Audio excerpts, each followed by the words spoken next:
Good evening, good morning, wherever you are. Welcome to the first of the new season of the Championship Review. I'm Kyle, as usual. We've got loads of games to talk about. We're going to talk about the opening weekend games as well for matchday one, including Friday night's game between Birmingham against Ipswich, and also earlier today we saw Leicester City against Sheffield Wednesday, and other games during this weekend, including Wrexham traveling away to Southampton, Hull City away at Coventry, Middlesbrough against Swansea, Millwall go away to Norwich, and also we'll talk about the game of the weekend. Probably is Sheffield United against Bristol City as well. So we've got loads to talk about, and thank you for everyone for joining. Who's joining us right now. Like I said, we are on every Sunday at 8 p.m. as well. And also, I'll talk about one of our new shows that's coming up this weekend from tomorrow night with me, Doug. I will announce that at the end of the show. And we have got the new graphics as well, which we'll show to you later on. Joining me as usual, as you know, he's back again from last season. This time we can both as neutrals for the first time. We'll have other panel guests joining the course of the season as well. It's good evening to Michael. Michael, how are you doing? I'm not doing too bad there, you Carl. How are you getting on? Not too bad. I've had a good, decent weekend. I've, catch up with a friend yesterday. Went to go see my first fringe event today, which was one Nice. of the one of the events was the last one they're doing. Not the last. The play I went to see was the last day of it. So I had a good weekend actually. Yourself? Yeah, not too bad. I mean, to be honest, I spent a lot of it kind of watching the championship, to be honest. I mean, I think I watched, well, obviously I was on a live with Ant on Friday night watching Birmingham against Ipswich, which was, obviously we'll talk about later, but there was a fair amount of controversy in that game. Then I think, what was the game? I think I watched bits of Southampton, Wrexham, Coventry, Hull, and then who was the other one? Charlton, Watford, and I watched the whole of Sheffield United, Bristol City. So, yeah, I think I've kind of consumed the championship as a neutral and like to, but we both hope we're not back there in a year's time. But Yeah. well, whether that happens or not, we'll find out one way or another. But yeah, no, it's been pretty good. I think I've definitely missed the championship, at least as a neutral. I've missed the football being back. You know, when you have that sort of break, and you felt this after you won the league, and I felt this certainly after we won the playoffs, which is I was happy for a break. I was happy to just like chill out a bit, emotionally recharge. But now you're at the point where you kind of like, right, you want to get back into it again. You want to get back into the footballs. But yeah, there's been, as you've said there, there's going to be a fair amount to talk about, which I'm quite looking forward to. Absolutely, indeed. We see our good friend Reese is in there with the 4-star, and here we go. And Here he's we going. go. He's straight away with the will still thing. I will still be in the background because I'm still streaming a child, but I will spot 100%.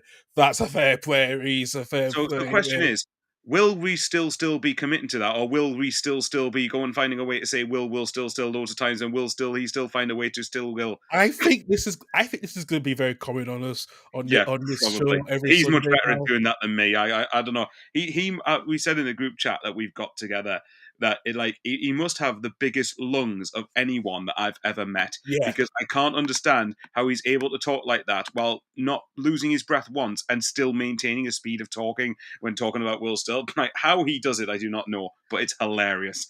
Neither do I, mate. Neither do I. But you know what? Let's get on with the show.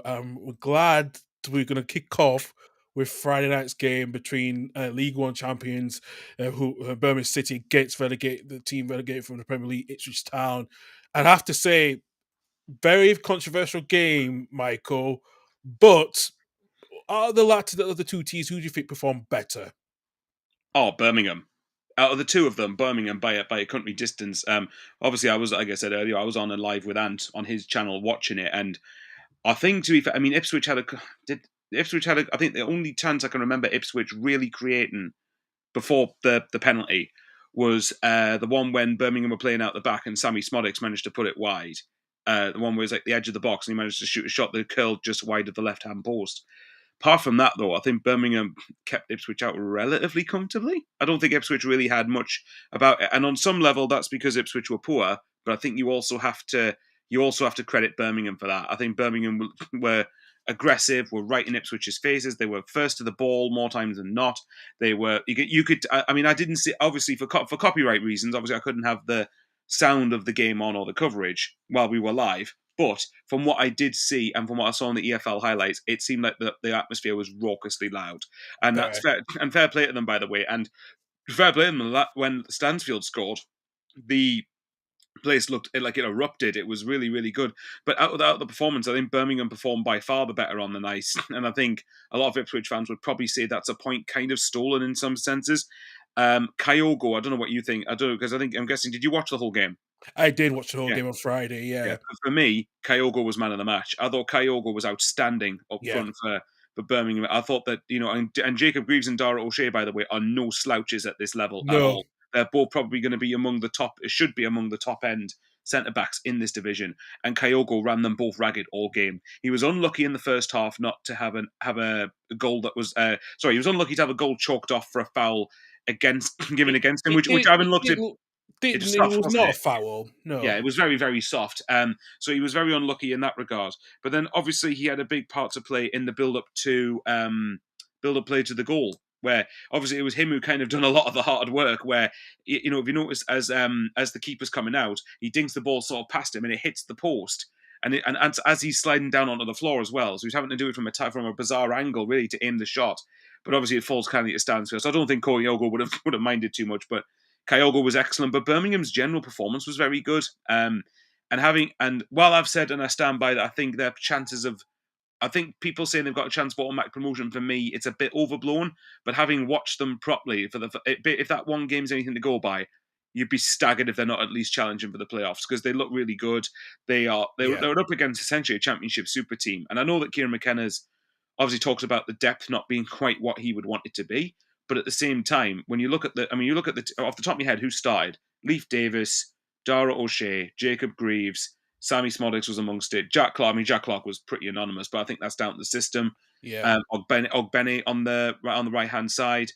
I didn't think George Hurst had. Matasuria in the Yeah, middle with Taylor. Yeah, exactly. So there is Ben Johnson, I think, at right back. Is yeah. that right? Ben just at right back. Yeah, Yeah. So yeah, I was. That's not a poor team that Birmingham made look average, and so I think you've more got to credit Birmingham. I think, but from Ipswich's point of view, I think they'll know that they should be better.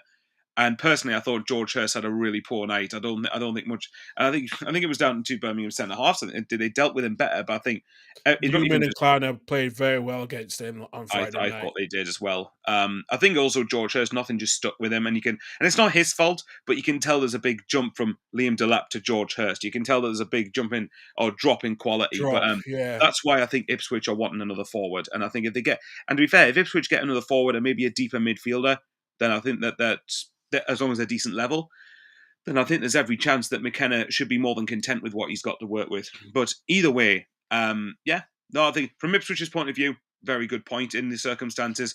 And obviously, Birmingham will have every right to feel frustrated. What did you think?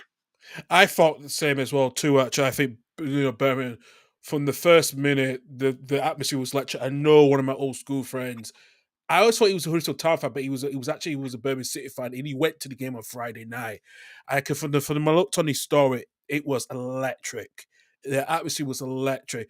I think as what we see from Birmingham, I think Kyogo is going to be a menace in this league if teams if opposition don't suss him out quite soon. They can see how he plays, and I think Demarai Gray coming back to the club. He had a bit of good game. Stansfield playing off behind Kyogo. I think it's a better formation. I think for them to rotate because Kyogo could play in the attacking midfield as well, so they can rotate the up front. I think it's. I think for them, you know, they should have won that game 2-0 or 2-1 because I think, like I said, the goal from Kyogo was dropped off was very soft, but like I said, Birmingham still kept going and they had most of the possession as well. So, and I think it's just midfield was just run ragged so much, and the back too as well. O'Shea and Greece as well, they were just run ragged completely.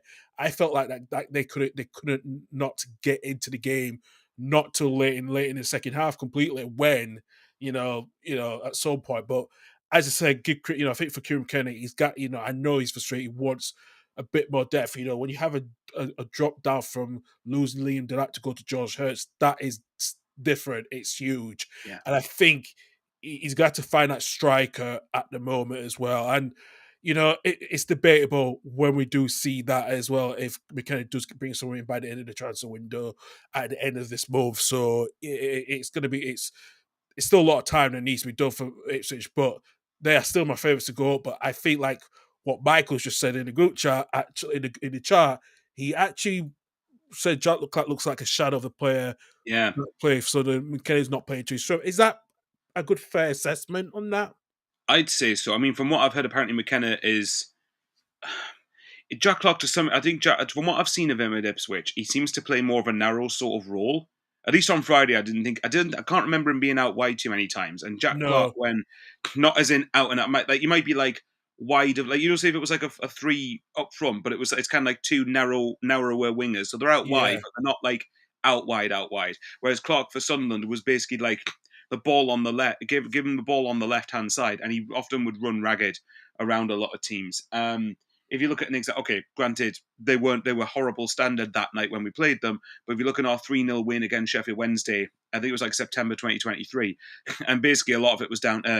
The second goal was a counter attack, but it was Jack Clark being a menace on the left hand side, just skinning everyone and then finishing into the bottom corner. But yeah, I'm really sad to see what's happening with Jack Clark, because for me, I always felt like Ipswich, and I said this last week in the season preview, that I think Ipswich was signing players more for this season in mind rather than last year. That's not to say they wouldn't try to stay up, obviously, because of course they'd want to. They've earned the right to be in the Premier League. But my point was, I feel like they signed primarily to give them a best chance of bouncing back up. Now, if you're signing someone like Jack Clark, and bear in mind they spent 15 to 20 million pound on him, then it's criminal for me if you don't get the best out of him in the Championship, because for me he's easily one of the best wingers in the league.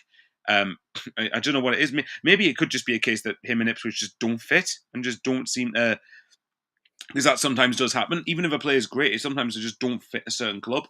And whereas Clark at Sunderland, when we win the Championship, he fit really, really well. Whereas at Ipswich, he just seems to be a shadow of shadow of his former self. So I don't know. But I think when you're looking at, but if we look at Ogbene, you look at Clark, you look at Philogene, and that's not even counting Amari Hutchinson. Amari Hutchinson could still yet stay at Ipswich.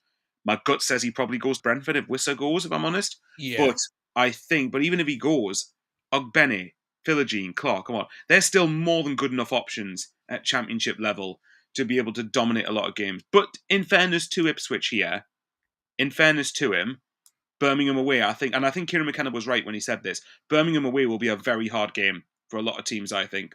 And I think in some ways for Ipswich, it was probably the worst time to go to Birmingham away. When you're bear in mind that there's a lot of hype around the club. They've just got 111 points. They've just got promoted. They've got a lot of feel good factor around the place. So this was probably the worst time. That's probably one of the last fixtures you would want. I know Ipswich went 2 divisions above Birmingham, but at the end of the day, you've seen it before in the past. I've seen it before. When you go to a promoted team away from home early, it's quite difficult. It's harder than people think it is. So, I think, and Birmingham, by the way, it's not like Birmingham are going to be battling just to survive. Birmingham are expected to be challenging for the top 6. Yeah. So, so I think to some degree, we do have to give Ipswich that bit of the benefit of the doubt. I mean, if you look at next Sunday, Ipswich's next game is Southampton at home, for example. So obviously that's going to be tricky in and of itself. Like, put it this way, the next home game they've got is Derby. Now, I don't think Derby will be slouches either. Sorry. The next away game after Southampton is, say, Preston away, for instance. Let's see how they get on away at a game like Preston away, where that game you'd expect them to dominate a lot of it. And if they don't dominate a lot of that, then you might start to have some concerns. But as of right now, I think Birmingham away is a harder game than people think. Yeah, absolutely. Yeah, it's a high game as well. Let's go into the messages and the board. He's just Yeah. answered back what he said. Good evening to you, Chris. I did watch you on your post-match watch along. I see your cheering, going up. As you Say, should be when you win, as you should be. yeah. And also, this is for Reece again. It was controversial for sure, but we'll still see a more controversial game than the will still end like a beard of foot like Russell Martin. Yeah, I know. Yeah, Reece he's wasn't not a fan happy. of Russell Martin, Reece, is he? No, he wasn't really happy after yesterday when Him and Annie will Dundee. get on very well in that regard. Oh yeah, very much so. Yeah, very very And much they so. both absolutely detest Russell Martin. Absolutely as well. So even for Michael, we've said back. Thank you for the Yeah. messages, and for, even to you as well. Thank you. Yes, we've reached over I was 100. just about to say, well done. You've just reached 104 subs, so well done. Now let's see if should we sneakily try and get Carl to 1,000. Go on. Listen, do you know what? It's been a huge difference because that number was not ticking most of last season as I slowly was getting as I'm doing this. Now we've seen the growth of it, and I'm doing a little bit more content. And I think with everyone's seeing it now, they are supporting something. It has become slowly for me amazing that I'm getting a little bit recognized a little bit more. And I think, I think I've put all my hard work the last 9 months or so when I a year ago when I started back to just start everything again, to say, right, where do I go from here? And it wasn't just for me personally, but on a mental level to say, am I in the right place for the right time? And I think I'm glad I am anyway. And then, like Reece said, the hard work pays off. It has been a lot of hard work. It was grinding, that, Michael. It was me grinding every Sundays, every Saturdays. I was grinding every single week to try to make sure I was give 100% to this channel, and and that's what I've done. So Yeah, and it's deserved. Fair enough. We want to try and build that up even further. And the good thing for you is that you're doing more and more shows, I think, this year. So I think the more you do, especially when you do the Premier League ones, I think that'll probably get a little bit more traction just because of the fact the Premier League and the coverage that sort of brings with it and the interest that brings. But no, fair play, yeah. Like you keep going. You keep going, you keep pushing, persevering. It's a cliche, but hard work. The hard work will pay off. I mean, for my channel, I think I've just reached not long reached 6K subscribers. That took a long time to build. Really, I mean, it was. I think I remember back when we first dropped into League One in 2018. I think I had something like 200 subs, and so even to get to 1,000 probably took about 18 months, and then you're talking another 2,000. So you keep going. Slow and steady wins the race, but if you keep going, it will all build. absolutely as well. We're gonna have another. We'll have another member on the panel Nice joining one. shortly.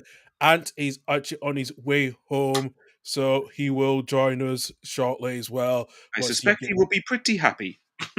yeah. Well, do you know what? We'll get your opinion on Faye's being booed mad about when you get home, but I appreciate that as well. So oh, yes, Michael. I am going to be doing the Saturday show this season again. I am back as early as next weekend, next Saturday, around 11 a.m. here on the Total Leaving Home Football podcast. We will be back doing the Saturday show, which I'm really glad to do is again. So, but I also got another new show that is going to be a Premier League. A Premier League panel review show as well, which is we'll start for tomorrow night, which I will talk about later on the show. And also, Reese will probably join in as well for Carnage as well. So the more Carnage, the better. So yeah, Absolutely, absolutely. Yeah, to be fair, it'd be good to get Ant on later on to sort of get a perspective of him when he was actually obviously at the game. I mean, obviously you watched it as well, so. But yeah, no, I think the Saturday show will be pretty good. I might try and pop on next Saturday show but it'll probably have to be for like the opening like half an hour or something because you don't play till the Monday, do you, against Everton? we don't. Yeah. Yeah, Whereas we play next Saturday at 3 o'clock at home to West Ham. So, yeah, and I probably will want to go out to watch the early kickoff. I think it's Aston Villa against Newcastle. it So, is. It will be at 12:30. Yep. yeah, So so and actually should be pretty good because Villa and Newcastle don't like each other, which I do find quite no, amusing. So, yeah. but yeah, there you go. But no, this should be good. Obviously, this what I mean when you're doing the Saturday shows and then these sort of things are coming back. That's how you know the season started, isn't it? Yeah. Oh, yeah. Very much so. And I think that's why I'm seeing it now. I thought, what was always the perception of the Saturday morning. Everyone's getting up. They're all going to want to have a good day out. So this is why I do these shows on an early morning, such as Saturday, is so vital. Yeah, because then it means you can just go right. We can have the best of both worlds. We can do the show, then we can all enjoy our Saturday, hopefully afterwards. Yeah, exactly. Exactly. Good, fair enough. Absolutely. Right. Let's go into some all the most majority of the Saturday games. Where do we start off, Michael? Because I was just going to do the lunchtime kickoff, and we're going to go to St. Mary's. Actually, oh, I have to say, I thought Wrexham could have got the best win, the biggest win after returning to the second tier after 46 years away, more than 46 years away from the championship. Yeah, But unfortunately, two late goals by Southampton gives them the win to win 2-1. And like I said, Southampton started a little bit all right. Wrexham was a little bit slow off the bit for the start, but Wrexham came into the game. And then all of a sudden, Josh Winders hit the bar, very much late after. But before that, they got a penalty after Kiefer Moore was shoved over by Ronnie Edwards. Was that the right penalty in general? Because and it should he have been sent off as well?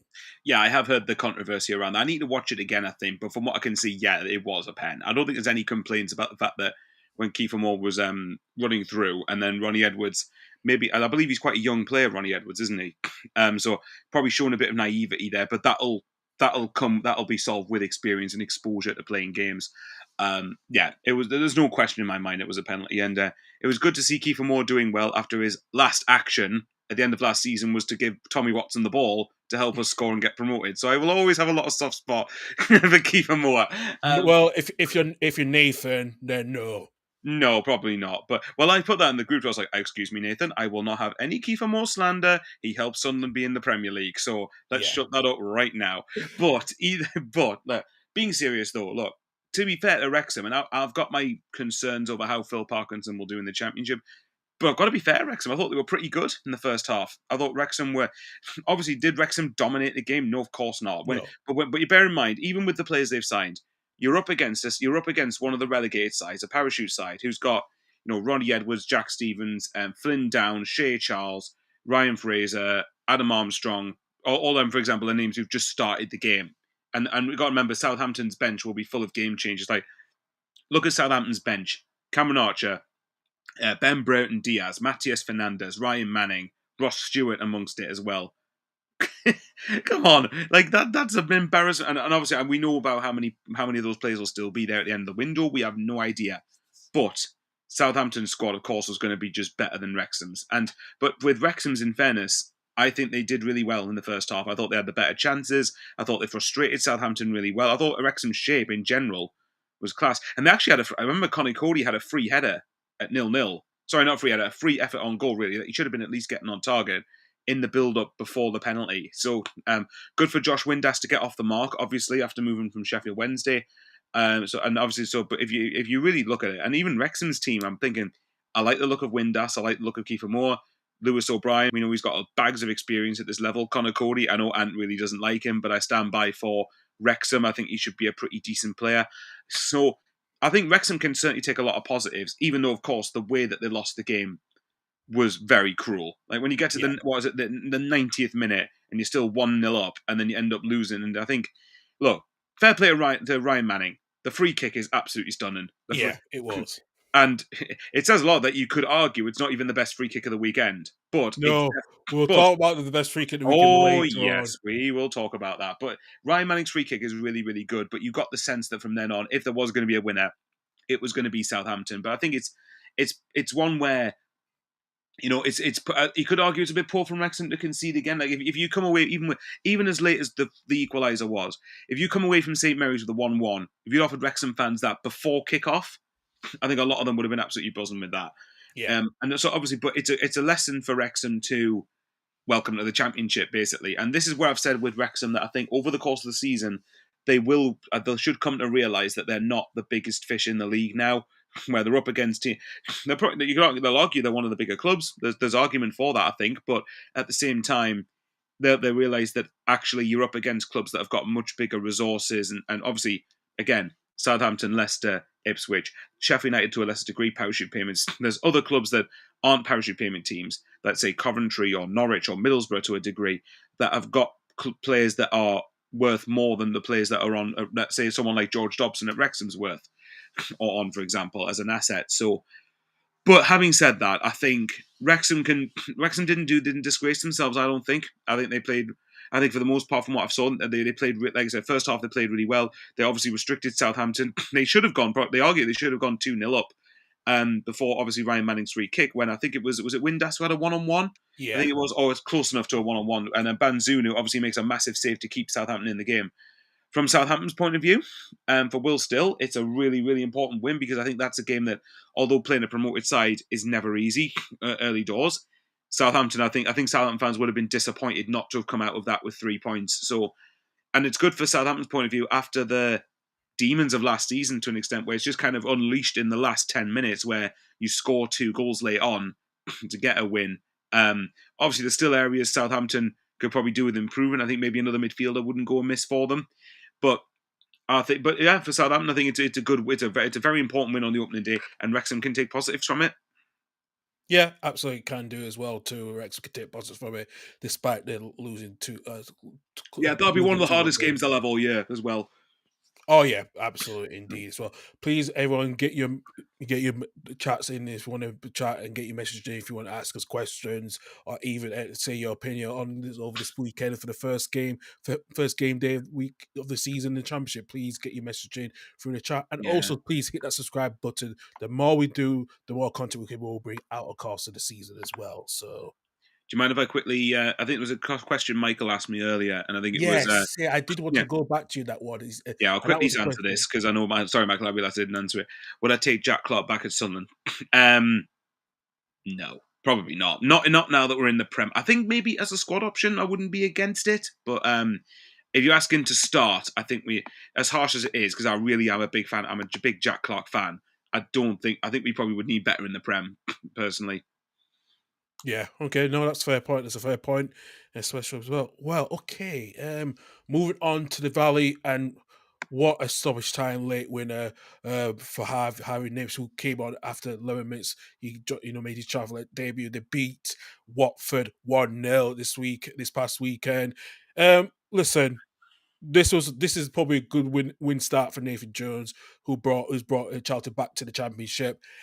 Is the Valley going to be difficult ground for the opposition teams this season? Yes, I think it will be, and I think even teams that win there will have to come out of it. Most of them, more than not, will have to come out bloodied and bruised and bad. I think and this is one of the reasons that I know that there's a lot of fans that aren't. Nathan Jones is not their cup of tea. Let's put it that way. I know I've seen a lot of people that are not a huge fan. I think up to a certain level, I think Nathan Jones is actually a pretty good manager, and I think as well. One of the things that I think that will help Charlton survive this season is that I think when the Valley gets going, it will be really, really rocking. I think that it will. I think Nathan Jones will make it horrible, and not in a way that Charlton won't play football, because I do believe Charlton will have the capacity to play good football as well. But they'll balance that with being horrible, niggly, dark artsy, if you want to even call it that, Yeah, when they need to be. And I think Nathan Jones, what he does do is he creates the sort of oomph and the us v them mentality. It creates a siege mentality that I think a lot of teams will struggle to contain with at the Valley. So I mean, look, obviously at Southampton he did terribly, and at Stoke he didn't do much well. But Southampton Premier League, maybe that's just a step too far to him. And Stoke, most managers have gone there and failed in recent times. It doesn't mean he can't be accountable, but most of them, there's hardly anyone who's set of the world alight at Stoke at the moment. So I think with Charlton, I think, and obviously they'll still be on the buzz after winning the League One playoff final against Leyton Orient back in May. But this is a huge win. Like Charlton really need to, as much as a cliche as this is going to be, Charlton need to make their home record count. They need to get enough. Obviously, need to get as many wins wherever they can, but at home in particular, they need to be getting results in games like that. So, and from what it sounded like, from what I saw, it would look like Charlton were basically the one that were on the ascendancy. They were the ones that were creating better, they're having the better of the game. Both were probably a little bit lucky that a penalty wasn't given against either. yeah. But in general, I think again it's a bit similar to Southampton to some degree that you have to have the confidence you should be getting from getting a 90th minute winner is incredible. And I believe and as well, I could be wrong here, but I do believe that it was Harvey Nibbs. He's from the academy? Is that right? He's not from the camp. He joined from Reading just not too long ago, about a couple Oh, of I don't know days. why I thought. Oh, well, you know me. I don't know why I thought he was from the academy then. But either way, like that's green. That'll be the sort. That's a dream debut then. Really, I think he came up. Did he come off the bench? Came off the bench like in 11 minutes. He scored. After the 11 minutes, he got to make his Charlton Hashtag debut. Super sub. So either way, that's brilliant for him. Like that'll be a moment that lives with Nibs forever. So yeah, I think it's really important. I mean, look, even if we'd drawn 0-0, it wouldn't have been a disaster. It would have been like, okay, it's something on the opening day. You move on and go again. But I think Charlton will be absolutely delighted with that. And actually, to be fair, the next couple of games, when you go away to Bristol City, who went and battered Sheffield United yesterday. Obviously, it's the beauty of the Championship, and we can say this probably even more so as neutrals now, is that literally anyone can beat anyone in that division. So Yeah, it would not surprise me if Bristol City lose to Charlton after going away to Sheffield United and win. And Annie will probably say the same thing. That will probably be just the Bristol City way. So, but Bristol City away, then you got Leicester after that at the Valley, which let's say if you don't win, let's say if you lost both of them or you didn't win either of them, you've got this win on the board early, and then you can say, right, okay, then we've at least this will keep us above water at the moment. But no, fantastic for Charlton. For Watford, I think they will. I think Charlton for Watford, I think a point would have been a good result at the Valley. Again, similar to a lesser degree circumstances to what, say, Ipswich at Birmingham. When you're going away to a promoted club, you're going away from home. West Brom will find that out away at Wrexham next week. Don't be surprised if the ground is going to be absolutely bouncing, rocking, raucous, loud, Yeah. everything. So when you are going away, the race course will be absolutely rocking next week for Wrexham. So for Watford, obviously, look, conceding in the 90th minute is always like shit. it's It never. is. It is Yeah. never. It is never. Well, if it's a meaningful one, if you're like 5-0 up and then you concede this goal and start, you're like, oh well, who cares? We've won. Whereas if you've conceded a goal that makes you drop points, whether it's turn a draw into a loss or a win into a draw, it's always going to feel horrible. But either way, yeah, Watford obviously will have to bounce back from that. But for Charlton, the story's about them. Great way, Yeah. and actually, I love Nathan Jones' reaction at full time. And I think Yes. that, and to be fair, this is and for me, Charlton are a club that are too big for League One. They should be in the bare minimum. They could argue maybe Prem, but they should be in the Championship. It certainly is, at least for me. So it's good. It was really important for them. It wouldn't have been a disaster if it ended 0-0, but getting a win is always massive on the opening weekend if you can get it. It is. It is, and it's Paulo Pezzolano's. This is his first manager in England, so he's got a lot to learn, especially when you're a club like Watford, who are a man-eater club. So, yeah, Yeah, well, we'll see how long he gets at Watford because what are the odds? What are the odds are that he will not be in place even by September, October? It just depends. I know, I know, absolutely as well. Even when they said they'll stick by Rob Edwards, they sacked him after 10 games. So, Yeah, it's true, true. Good evening, hi Paul. Hope you're hey, well. Paul, hope you're doing all right, my friend. Stephen, good evening to you as well. Yeah, what a weekend as well. It has been in the last 24, 48 hours. Good evening to JMF Aquatics. West Brom will put Wrexham in their place. Interesting. I mean, I actually, I don't know that's one again where I think West Brom have the capacity to go and win at Wrexham, but I think at Wrexham it's going to be. I think it's very very difficult. So yeah, we'll wait and see. But yeah, it's certainly I'm definitely I can see definitely why. I can definitely see why it's picked for. I think it's on ITV, isn't it? Yeah, ITV and Sky Sports early kickoff. So yeah, I can definitely see why it was always going to be Wrexham's first home game was always going to be. So Stephen, I'm guessing Stephen's a Southampton fan. This is just yes. nice. Well, fair enough. Well done, mate. Actually, Stephen can tell me this if he is a Saints fan. What's your thoughts on Ross Stewart? Because I really do rate him, but I know that Southampton spent a lot of money on him and he's barely been fit. So if Ross Stewart is fit for Southampton, and I know that's a big if, but if he is fit, he'll be one of the more underrated signings, underrated strikers in the league, I think. But either way, yeah, we'll see. We'll see Aquatics. We'll see what happens next week when Wrexham host West Brom. We will see indeed. Let's go on to the other game and watch that kick off. Coventry was home against Hull City. It was a 0-0 draw. Um, like I said, what did you think of that game? There's not much picking up. No, look like both teams didn't want to pick up the 3 points between each other. I can't not think of Ant when we're talking about commentary. Do you know what? Right, like I said, I was flicking back and forth between all three games to see what was going on, and this one, I mean, it wasn't a great spectacle, really. For Hull, I think it's a very good point. I think for Hull, it's a very, very solid. And actually, to be fair, although I think a lot of us did tip Hull to go down, and I don't know if it changed my opinion necessarily on what's going on. It doesn't put more trust in the owners for me because I'm not convinced on their chairman. But having said that, you can't sniff your nose up at a point at Coventry. I think even for the relegated sides, I think for Southampton, for Leicester, for Ipswich, and for Sheffield United, I think a point at Coventry is a pretty decent result.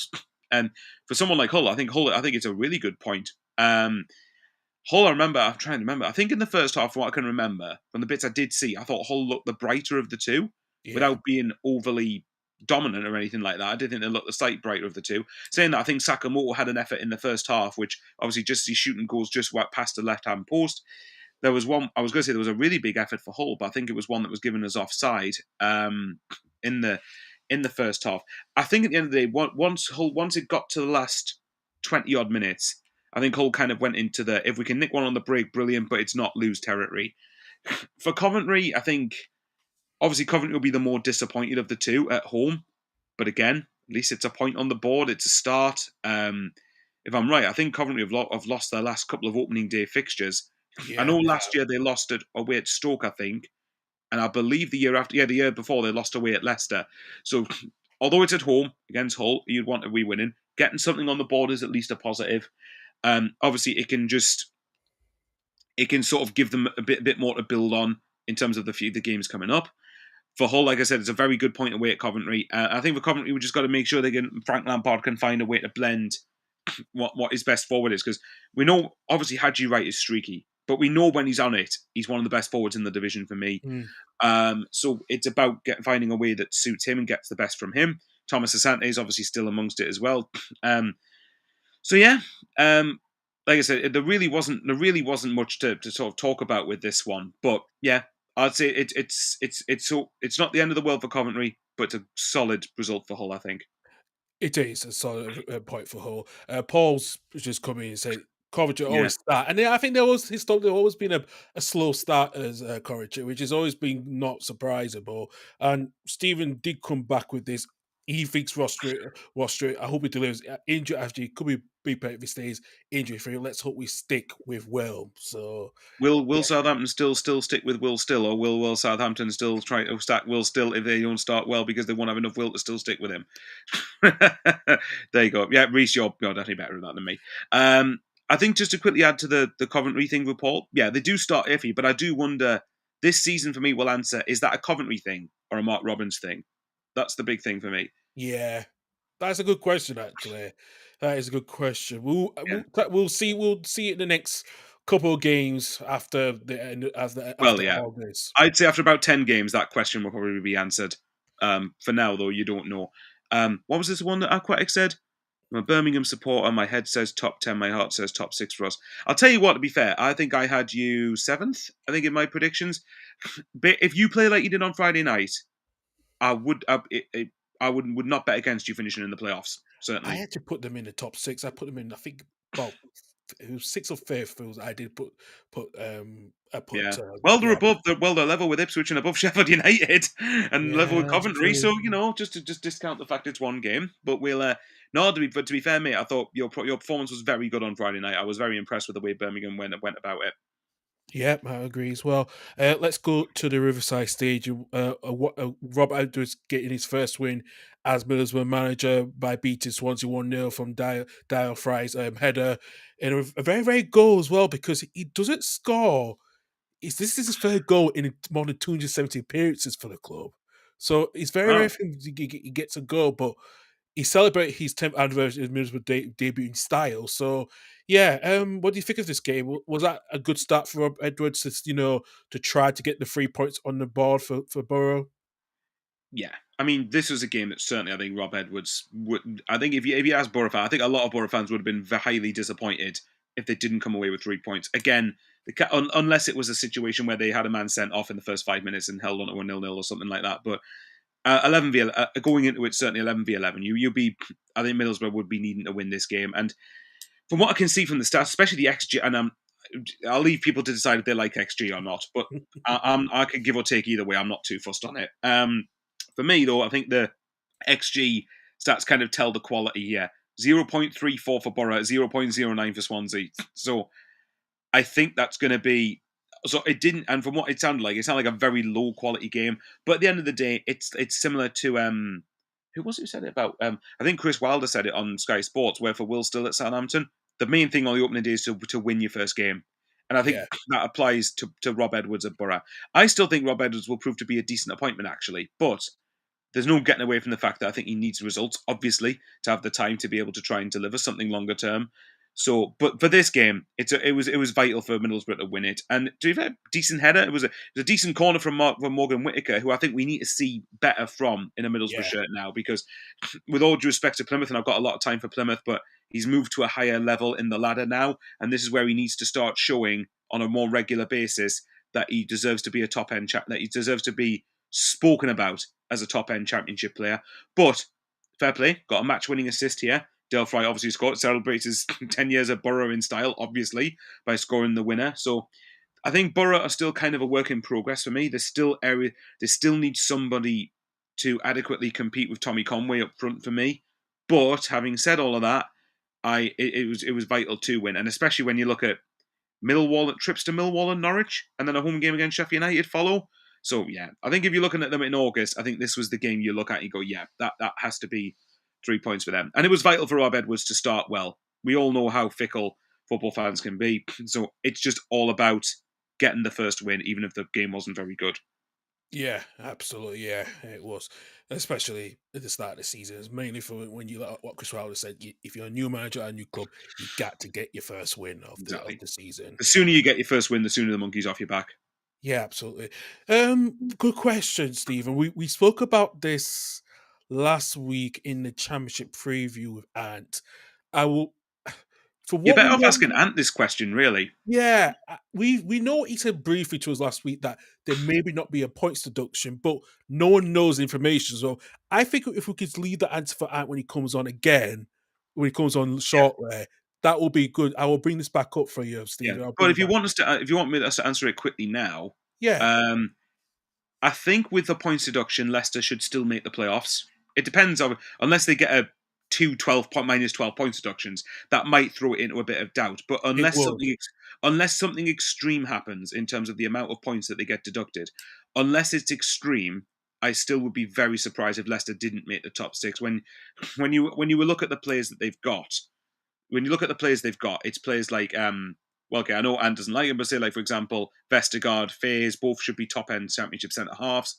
James Justin, Ricardo Ferreira. What's the name of their goalkeeper that they've got that's replacing Hermanson? He was number 2 last season, and I think they're wanting to try and promote him to number 1. If you bear with me, I might be able to. They already have done it because he played today as well, actually. Yeah, I'm trying to So think who it. it Yeah, is Stolarz. Stolajic. Stolarz, yeah, That's what I'm okay. So Stolajic, Justin, Vestergaard, obviously, Ricardo Ferreira is still there. Oliver Skip, Samare, Fatawu, El Canus obviously is still there, but we don't know if he's going to still be there by the end of the window. Mavadidi, come on, like if you still look at a lot of that, that is more than enough to be to be top end championship level. Even on the bench, Ben Nelson, Harry Winks, Hamza Chowdhury, Patson Daka. I know there was a meme around and saying like what Ant thinks about him. Monga, there you go. Like Thorbane's just said, yeah, looks a talent. Obviously, yeah, Kelsey McAteer as well. That this is a talented squad. This is if you can get someone to get the best out of it, and hopefully Cifuentes does that. I think even with a points deduction, Leicester should still be in the top six. Without one, top two potentially. top Again, two, that's yeah, what they, with a points deduction, they've still got to be one way or another. The minimum has to be finishing in the top six at very yeah. worst. If they don't do that, even with what's going on, it's still a failure of a season for me. But yeah, and as for what was the question? Do we think they'll miss Jamie Vardy? I think it was. Yes. No, they miss Vardy. Maybe, maybe. I mean, a lot of that again. It might have been down to the PSR situation as to how Leicester weren't able to keep Vardy with the with all of the PSR stuff going on, or with all their financial stuff, because his wages wouldn't have been cheap, would they? No, So it wasn't. No, I yeah, think but he was the highest paid player for put it Leicester. this way: I have a gut feeling we'll sign Vardy, and I don't know what it's based on. It's just a hunch that I've got. It's interesting that he's not found a club yet. I Yeah. thought, Well, he was apparently at our training ground in our Portugal training ground, and they haven't took the boards down. They've still got our club sign on it. And to answer Stephen's question, he's asking what are our teams. Carl yes, supports Leeds. Carl supports Leeds, and I support Sunderland. So um, Sunderland's back. So obviously, I think there was a bit of confusion about how Vardy put a picture up of the boards in the background of the Portugal training camp that still got the Sunderland badges on, and people think he's signing for us. But I don't know. I've got a gut feeling we will sign him, possibly, and I wouldn't be against it either, actually. But yeah, we'll wait and see. But whether they'll miss Vardy or not, at Championship level, they shouldn't miss him because they should. If they don't have the strikers now, they should still be able to go out and attract someone really yeah, good at Championship level. That's what I'd say. absolutely as well. But sorry, Carl, but best off asking that again when Ant comes on. Yeah, I would say that as well. I agree as well too. Actually, so Michael's said this season the championship is wide open. He thinks Ipswich have overrated one season of Premier League with only 4 wins. Should not make any team favourite to go up. It should have expectation that comes with pressure, and it happened. It happened to something like Luton last year, and look what happened, and they got relegated to League One. So No, it's a fair comment. I think that Ipswich, they thrived on the year they went up. Like again, on paper, should Ipswich's team have finished ahead of Leeds and Southampton's? Not for me. But at the same time, that's not to say it was crap because it obviously wasn't. It did something right to to be in that conversation. But Yeah. I think it did overachieve a bit by finishing second. I think. Whereas now, but obviously then the pressure wasn't on them. If they finished in the playoffs and didn't go up, I don't think their fans would have kicked up too much of a fuss about it, because obviously there would have been disappointment, but it would have been, we've just come up from League One after 4 years, and we've so yeah. But I think on paper, I think again it is on paper, but I think there is a lot there in that squad. There's just a couple of pieces that I think they're missing. I think another striker and another sort of a deeper playmaker midfielder. Hayden Hackney would have been perfect for Ipswich. I think, or even someone, let's say Dan Neil at Sunderland, for example, where Mm. Dan Neil obviously hasn't signed a contract. He's on the last year of his deal. I think if you're Ipswich, you go for Dan Neil personally, because a lot of games he suits it when the game is played in front of him, and Ipswich will, in a lot of games, obviously Birmingham was not the best example, but Ipswich in a lot of games in the Championship will dominate a lot of the play because a lot of teams will sit off them, particularly at Portman Road. So I think if they get another if they get a holding midfielder and a good striker, I really fancy Ipswich's chances personally. But it's just a question of whether they get them over the line or not. But yeah, it's a Yeah. fair content. It's a fair comment about. It's a fair comment about Ipswich dealing with expectation. We don't know. Like Luton proved. I don't think Ipswich do a Luton, by the way, but it does do funny things to teams. It does indeed as well. Yeah, thank you for that, Michael. Yeah, great chat. Thank you, Stephen. Great chat Stephen, from thanks us. very Yeah, much, mate. pretty much. And Michael said, I think it will happen to probably both these teams. We don't know about Leicester, but I think it's for for Ant to answer that question about if there's any more latest news that have come out of that, because this is, Yeah, because like I said, we're not going to know as of between now and then the chance we do. So we will find out. So yeah, Jamie for quite said Millwall have too many midfielders that look like alike for him. For me, uh, for top Forbane said Yoma Munga looks like a tight. Yeah, I watched him last season. Last season in the Premier, he looks really talented as well. And thank you, Stephen. At least we gave you your answers about what was our teams as well. Jamie for quite said Valley was on set for okay, which that was with a 20% wage drop. yeah, So that's quite. yeah, yeah, absolutely. Well, like I said, look, I mean, if we did sign him, it wouldn't be to start mainly, but I think he could still contribute enough to get half a dozen goals. And as we're both probably going to need, we're probably going to need all the help we can get to score Mm, in the Prem as much as possible. But yeah, we'll wait and see. yeah, I've been wrong before. It's just a gut feeling I've got that we'll sign Vardy. yeah. Forbes, it just looked awful. Didn't see much in that squad. Because they are missing wingers, I guess. It just got Town got a tag. Michael said it just got a target on back, but being ex-Premier League teams to raise the games to the scout.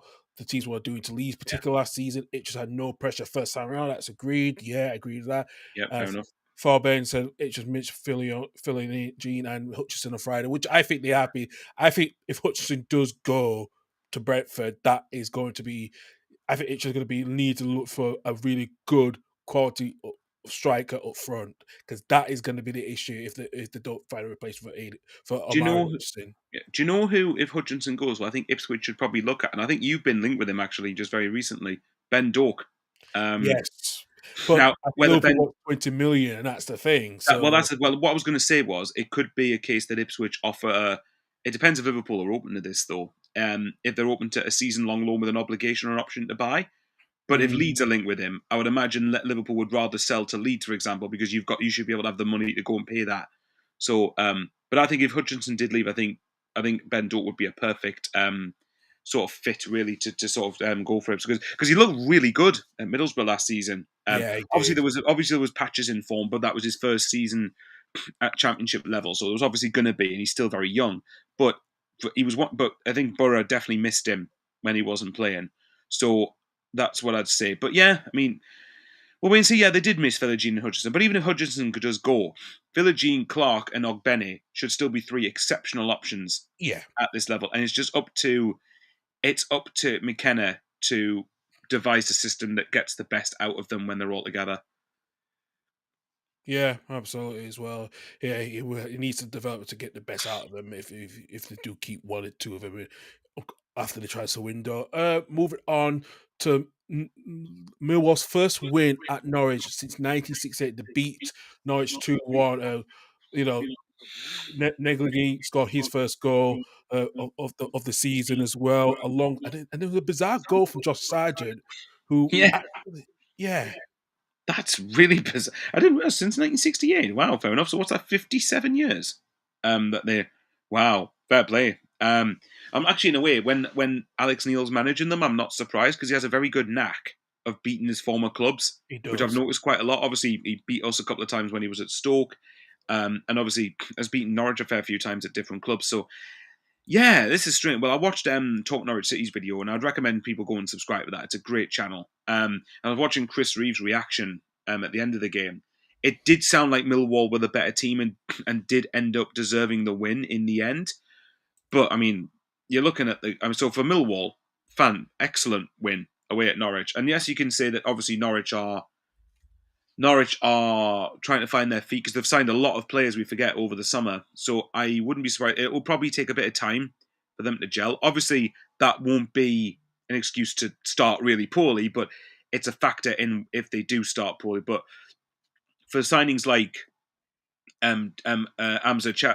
Alfie Doughty, for example, to get the match-winning assist effectively, and a really good finish from Langstaff as well. Actually, in fairness, but yeah, the goal that Norwich scored, that was bizarre in every way possible. But it just goes to prove how crucial he is to Norwich when he's fit.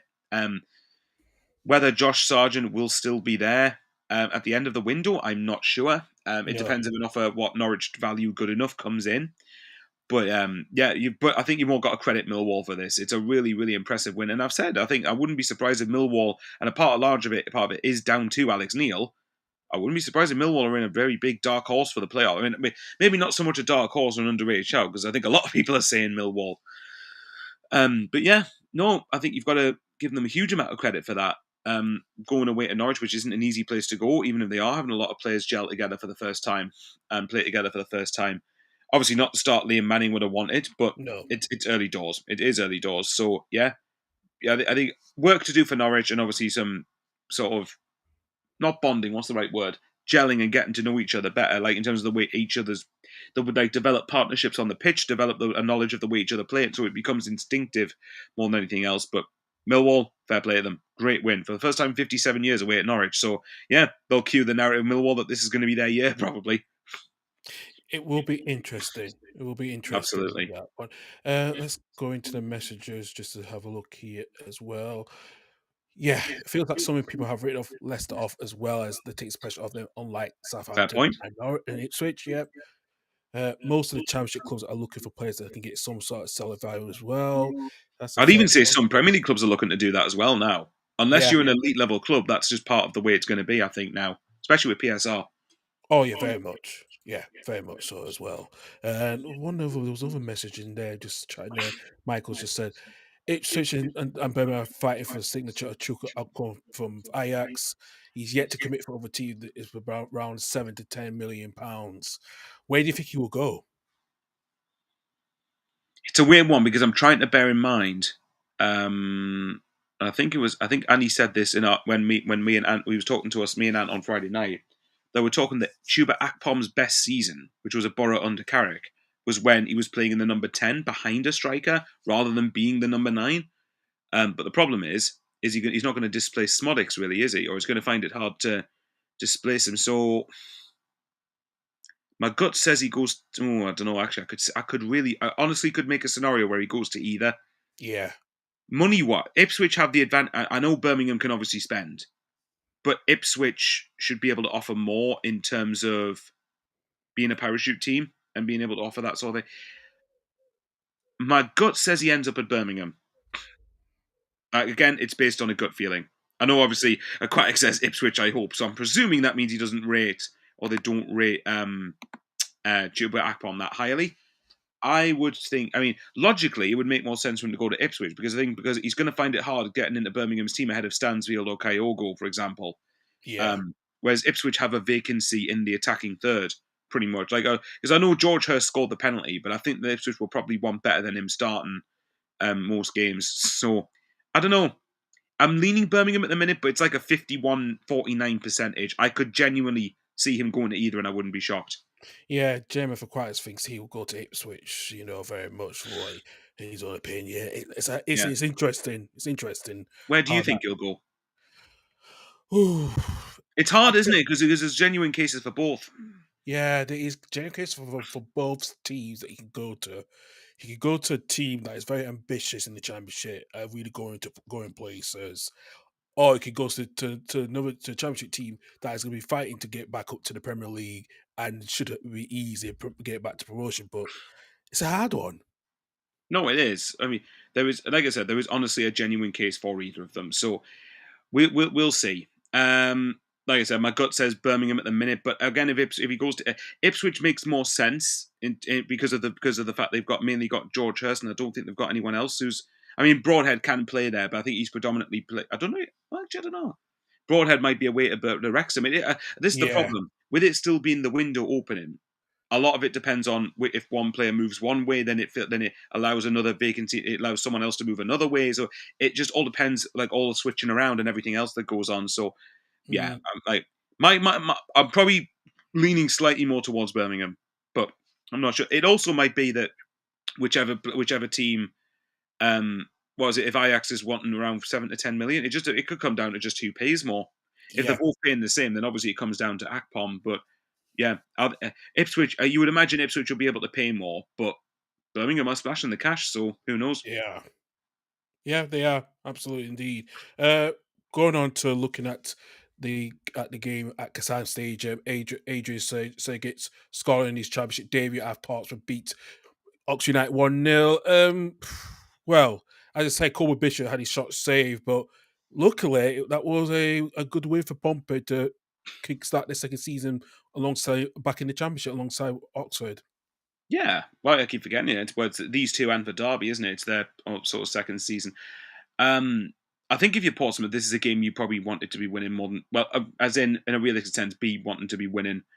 Obviously, you want to win every game, but I mean in a realistic way that this is probably one of your more winnable ones because Oxford are tipped by many to struggle this year because they haven't added that many players in terms of the window. But no, it's a probably about as solid an away win for Oxford as you can get. Sometimes you need to go to places and sort of win ugly. And Oxford, of course, are never going to make it easy for you under Gary Rowett. So obviously there was probably a bit of confusion around the goal that was ended up being scored. But yeah, I mean, it's a really good win for Oxford. And I've said I wouldn't be surprised if Portsmouth. Sure, Oxford wouldn't complain at this, but obviously, if Portsmouth end up going nearer the top half, I'd be surprised if Pompey are in any danger of going down this season. I think it'll be a solid season. I think that'll be. But I think essentially they want to improve on last season, which is a cliche because every team wants to improve on the year before. Yeah. But I think Portsmouth will look to do that, and I wouldn't be surprised again if it was a top half finish for them. I rate John Mousinho very highly for reasons Annie's previously said about how he's had to do two different jobs. One in terms of winning League One and building a winning machine that needs to win nearly every week, but at the same time adapting to the Championship and what's around him. So yeah, I think, but yeah, I think for Oxford, it's a game that you would probably want to get something out of at the very least. So obviously, there's still question marks for Oxford over the rest of the transfer window and what they're going to be able to do. Is that down to finances? Are they going to be able to try and compete for a lot of players? We don't for the players that they might want to get. I don't know, but Mm. you've got to credit Portsmouth more than anything else. I think that's a very solid win for them. Yeah, a good solid win for Pompey indeed this past weekend as well. Let's go to the couple more games left. Preston getting a draw at QPR, drawing 1-1. Ben Wright scored an own goal in the 45th minute from to put QPR in the lead, and then Preston scored just 3 minutes after the start of the second half. Mulishin Ozamic's superbly taken equalizer prevented Johnny Stefan getting his first win as a QPR manager. Do you know what? Yeah, well, I mean, the equalizer was bizarre, wasn't it? It was basically from a QPR corner, I think it was, or QPR attack at the very least, Yeah. and it was basically just one hopeful ball forward from Daniel Everson. It was a signing I rate for Preston, actually. By the way, I've had my doubts about Preston heavily this season, and it's largely are still there. But Daniel Everson's a very solid signing, I think, for them. But obviously, Osmajic, obviously we know he's surrounded in controversy around last season, but fair play. He's quickest to react. He gets onto the ball, the loose ball that just drops forward from him from Everson's goal kick or kick forward, and it's a really good finish. It's a really good chip finish. So again, it's kind of a bit somewhat similar to Coventry Hull. I think, where I think Preston will be the happier of the two going away from home.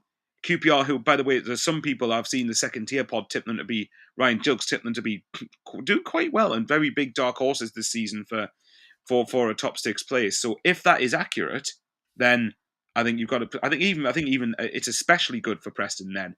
Yeah. But either way, I think for Preston, I think if you offered Paul Heckingbottom a point to start the game, I don't think he would have complained too much with it going into the game anyway.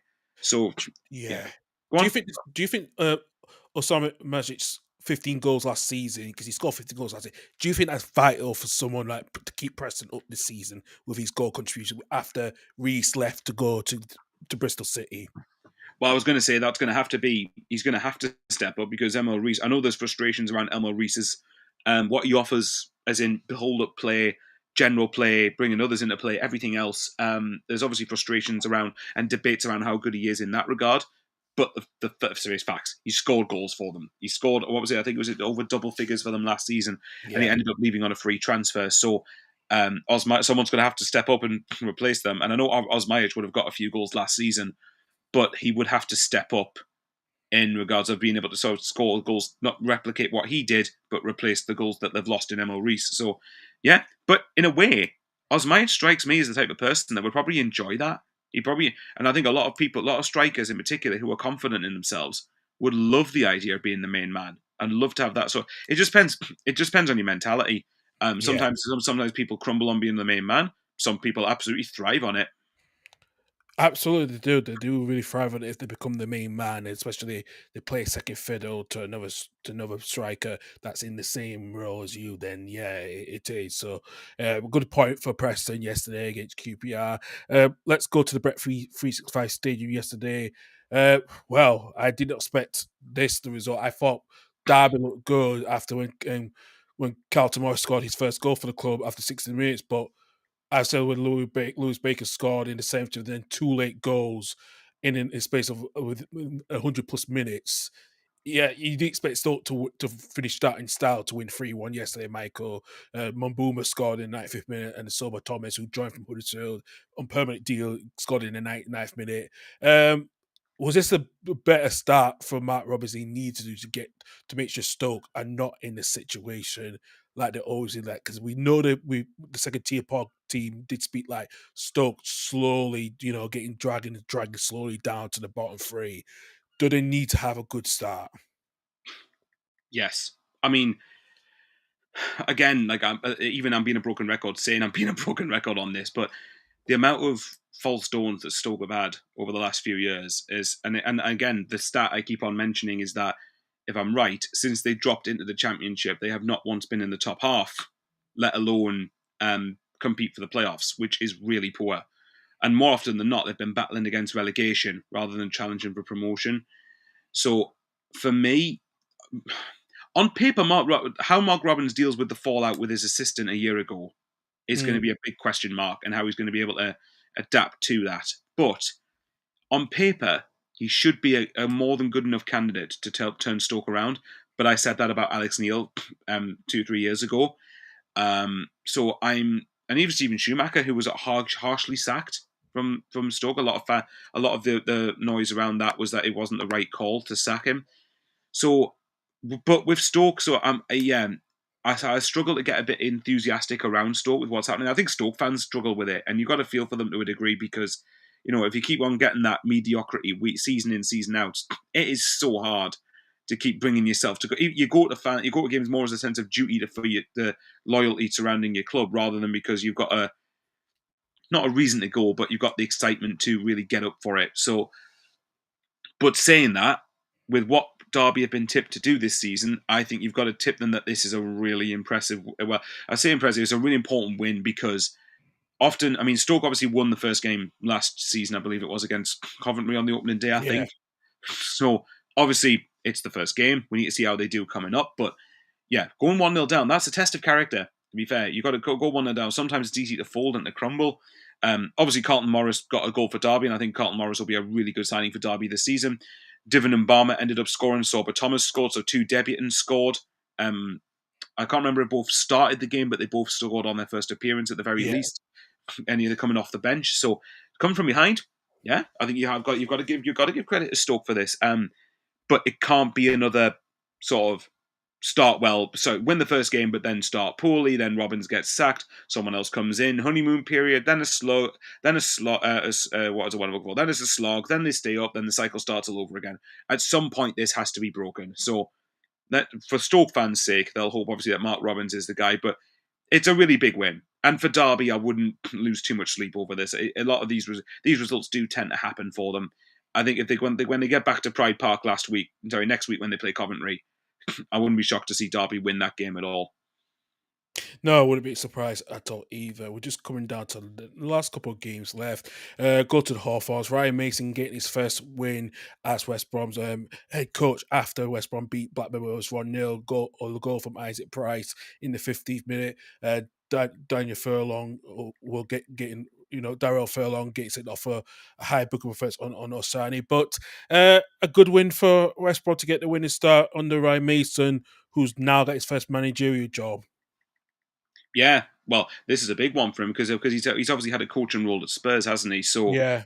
but this is I think this is the first time that he's going to have a proper number one head coach sort of role. I know he was interim head coach at Hull a number of years ago, Yes, but and same obviously, at Spurs when Spurs sat yeah, Mourinho and Conte, yeah. that's fair enough. But obviously, being interim is totally different to being the main man. So this is going to be big for him because although there's obviously question marks over what he's going to have to work with, there's still decent enough players within that team. Like I say, Daniel Furlong, was the other one, Tom Fellows, Josh Madger's still there. There's Daryl Deakey. There's a good fair few players there that are really that should be good to have them challenging for the playoffs, in my opinion. Even if they don't finish in there, but they should be challenging for them. And obviously, games like this season, I think for Ismail at Blackburn, I expect a bit of a drop off from Blackburn from last season. So I think personally, this is a game that was important for Ryan Mason to win. And as we all know, and again, as Chris Wilder said before, but as every new head coach or manager has, the sooner you get your first win, the better, because then that monkey's just gone. It's totally lifted, and you can. It doesn't mean you'll do brilliantly, of course, longer term, but it just settles any nerves or settles any sort of anxiety potentially creeping in. So, yeah, I think again, just solid enough for West Brom, and especially with the last few minutes with 10 men, good to hold on to it. Yeah, absolutely as well. Good to hold off with 10 men when the 10 men died after you're winning 1-0. So good start for Ryan Mason in his first game as West Brom's new head coach. Let's go to the Saturday evening kickoff last night. Wow, I did not expect this result. Neither did you. Neither did everyone, to be quite honest with you. But, I have to say, what a free kick for Scott Twine to give, to make sure that Bristol City winning 4-1 against Sheffield United yesterday. Michael, this was very unexpected. We wish we had Annie on here tonight to give his feeling, but it's his birthday today, so I wish he Yeah. put a video in and said his bit on here. Yeah, well, I was trying to suggest that Annie send a video here to sort of talk about it. But you know something, like, what this has got to be probably the result of the weekend in terms of a shock, because this is weird because I put this on Twitter at half time that, as Carl knows, last season under Wilder, I was very critical of a lot of Sheffield United's performances and was baffled that they got the amount of points that they did, personally. But weirdly, in the first half, I thought Sheffield United actually played really well. And that's the weird thing, because the scoreline will make that sound utterly bonkers and utterly crazy. But I think you've got to credit Bristol City. They were very ruthless, and they were what Sheffield United weren't. They were clinical in front of goal, but more than anything, Bristol City was solid and had the fight when they needed to at the back. Once Bristol City went 3-1 up, Sheffield United heads just completely dropped, and you could see in their body language, you could see they were more erratic with their decision making on the ball. They were easily dispossessed off it, and Bristol City just smelled blood and were able to go after Yeah. Sheffield United with vigor. So, but yeah, a fair play for Bristol City, and obviously hope Annie's having a great time at the moment. But I mean, for Annie, he was kept on saying, "How on earth is this happening?" And it was really weird, wasn't it? But you've got to credit, and there's some Yeah. guy, Onabiki, I think is how you call it, or On, Onabike, on a bike, Onabike, yeah. Onabike. Yeah, sorry, mate, I probably got that totally wrong. But what a free kick! This is why I said before, Ryan Manning's free kick arguably is not the best of the weekend. The dip and the swerve on Scott Twine's free kick. Yeah, you can say Michael Cooper just stood there, but that's not on Twine. That's the technique of that free kick is absolutely fantastic, and it's Spot on. absolutely, and it just shows why Burnley wanted to sign him when Vincent Kompany was there when they got promoted. Why Bristol City was so keen when Liam Manning was there. Why Bristol City was so keen to get him back. Gerard Struber, obviously, look, we obviously know that it's going to be a transition from the way that Liam Manning plays to the way Struber's going to play. But Scott Twain, when you have players like that, when you have free kicks and set pieces, it's not going to do your chances any harm. So No. it's really good. Really good finish from Tyrese Campbell, to be fair. When Sheffield United did end up. No, that's going to go down well. Sheffield United did end up equalising not long after that, and I would say it was deserved. But obviously, I think it's Ross McCrory, ended up scoring to put Bristol City McCorry, 2. yeah, Ross McCorry, Ross it was McCrory, Ross yeah, to McCorry, yeah. score and put Bristol City 2-1 up. But I just think, up until that point, I would say that Sheffield United were easily worthy of at least drawing the game. I thought they actually played really good stuff. Mm. But yeah, the second half was a calamity from Sheffield United. And I think, but again, to some degree, but at equal measure, you've got to credit Bristol City for that, because they were genuinely like just ruthless. They were solid. They were resilient. Everything about them. And I wonder, it's quite interesting because remember back in the playoffs, Sheffield at the end of last season, Sheffield United destroyed Bristol City on aggregate. 6-0 on aggregate across 2 6-0, legs, yeah. exactly. And although I think a lot of that tie was hinged on the Rob Dickey red card in the Ashton Yeah. Gate game, but a 6-0 aggregate win is a 6-0 aggregate win. You can't sniff at that. So for Bristol City to go to Sheffield United and win 4-1 is what. And we talk about again new head coaches or managers needing to get off the mark and to needing to do really well. Gerard Struber could not have gone much better for him. No. It Likewise couldn't. for Ruben Sayers, it couldn't have gone much worse. So, and Yeah. obviously there's question marks over Sayers about the fact that a lot of Sheffield United fans didn't want Wilder to go. No, I did hear that a lot on the forums as well as on BBC Radio Sheffield on the Football Heaven. There was a lot of people a bit frustrated. I think they did want Sellers as their manager. Some people didn't. So Yeah, so this is what I mean. I still believe Sayers will do well at Sheffield United. I do believe they will still get into the top six. But as Paul Graham put there, and sometimes this does happen, losing the playoff final, especially in the manner in which it happened. Look, obviously, selfishly, I'm delighted it happened that way. But from a Sheffield United point of view, how much of that is affecting them? How much of that is gonna? How much of that is gonna affect them going forward? Strong start wins fans over. However, yeah,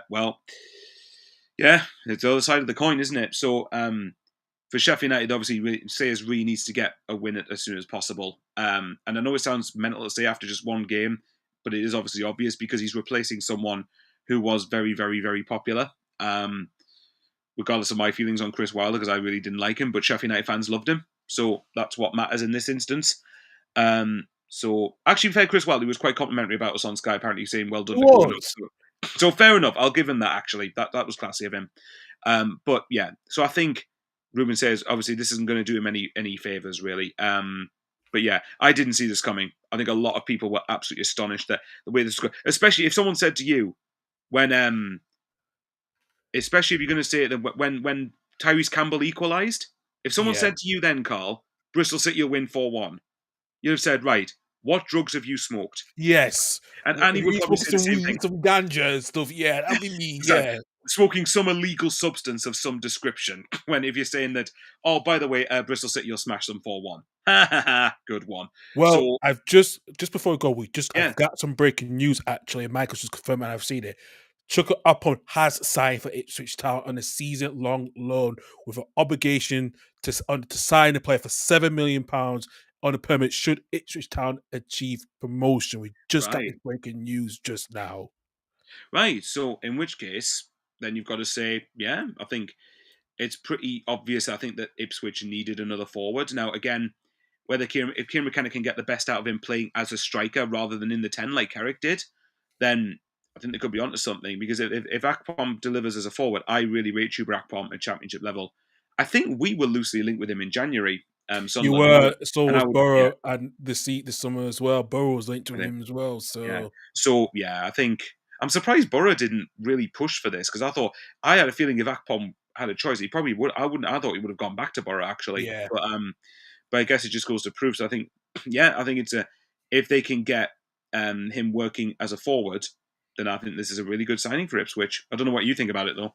I think it would be. I think especially Josh Hurst, listen, it's a huge drop down. You need someone that's similar. Is a bit. I know Apple's a little bit more than Liam Delap, but he will get in the goals, especially like he did at when he was at Middlesbrough. So I think that's huge, completely for them up front as they need it as well too. So yeah, Well, exactly. So yeah, no, I really rate the signing of Akpom. So is it just been officially confirmed? being officially confirmed by Ipswich Town. Yep, that has been officially confirmed. Right, So fair enough then. So yeah, well, in which case they'll see if he starts.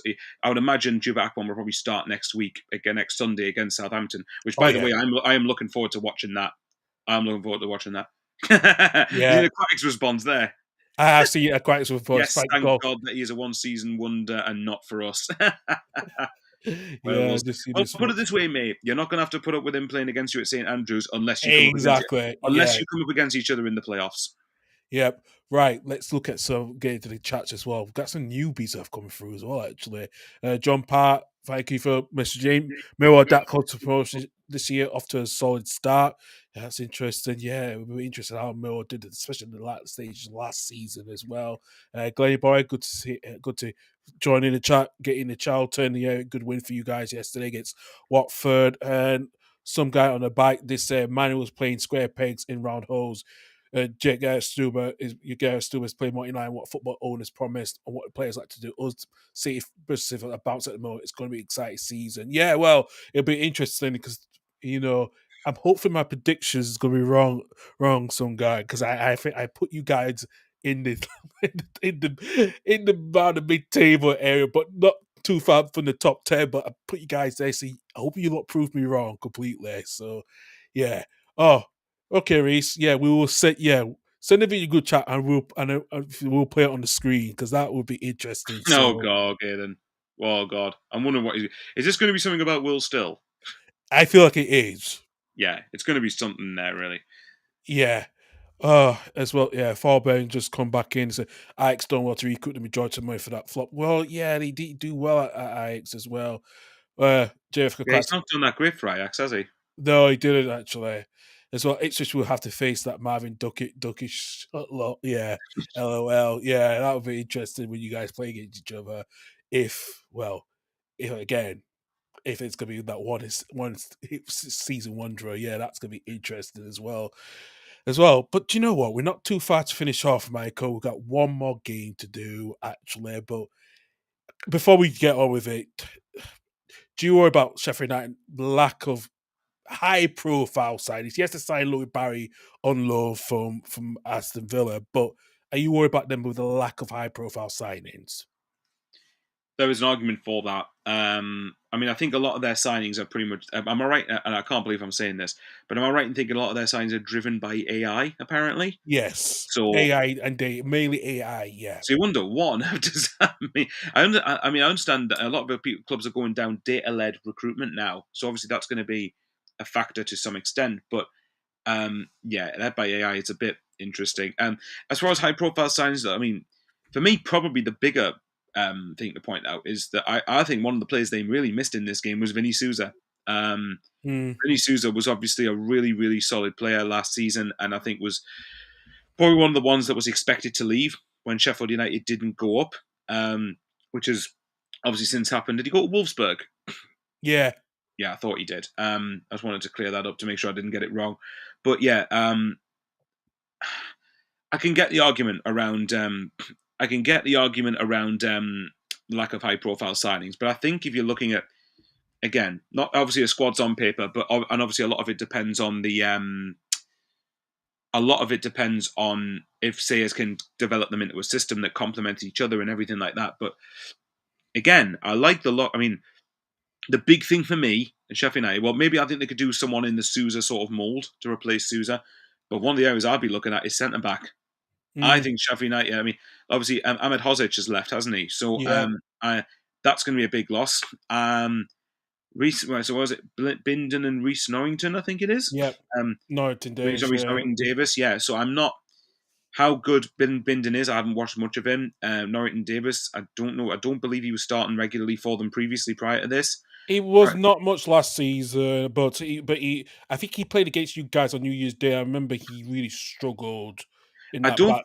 think was it. I think it was Ahmed Hozic and Jack Robinson Jack that Robinson, it played. was how much Jack Robinson and Archie Well, I was Davis going to say, came on. if I have big concerns about Jack Robinson at centre back for Sheffield United. I think that obviously, if you're looking at it on the game, and funny the game you mentioned, which is the game that Carl was at, funnily enough, Sunderland Sheffield United on New Year's Day, which was the first time we met each other, which was quite nice. But that night, uh, Wilson Isidore and Eliza Mayenda absolutely owned Jack Robinson in particular. Ahmed Hodges didn't do too badly against them, to be fair. But if you're No, looking, but I have question marks over Jack Robinson, and I think a lot of Sheffield United fans did when they were questioning why Chris Wilder was playing him regularly. For me, if you're Sheffield United, and I'm saying this probably with a hint of Sunderland bias because I've just watched him play for us for a year, Chris Metham for me is who I would go for.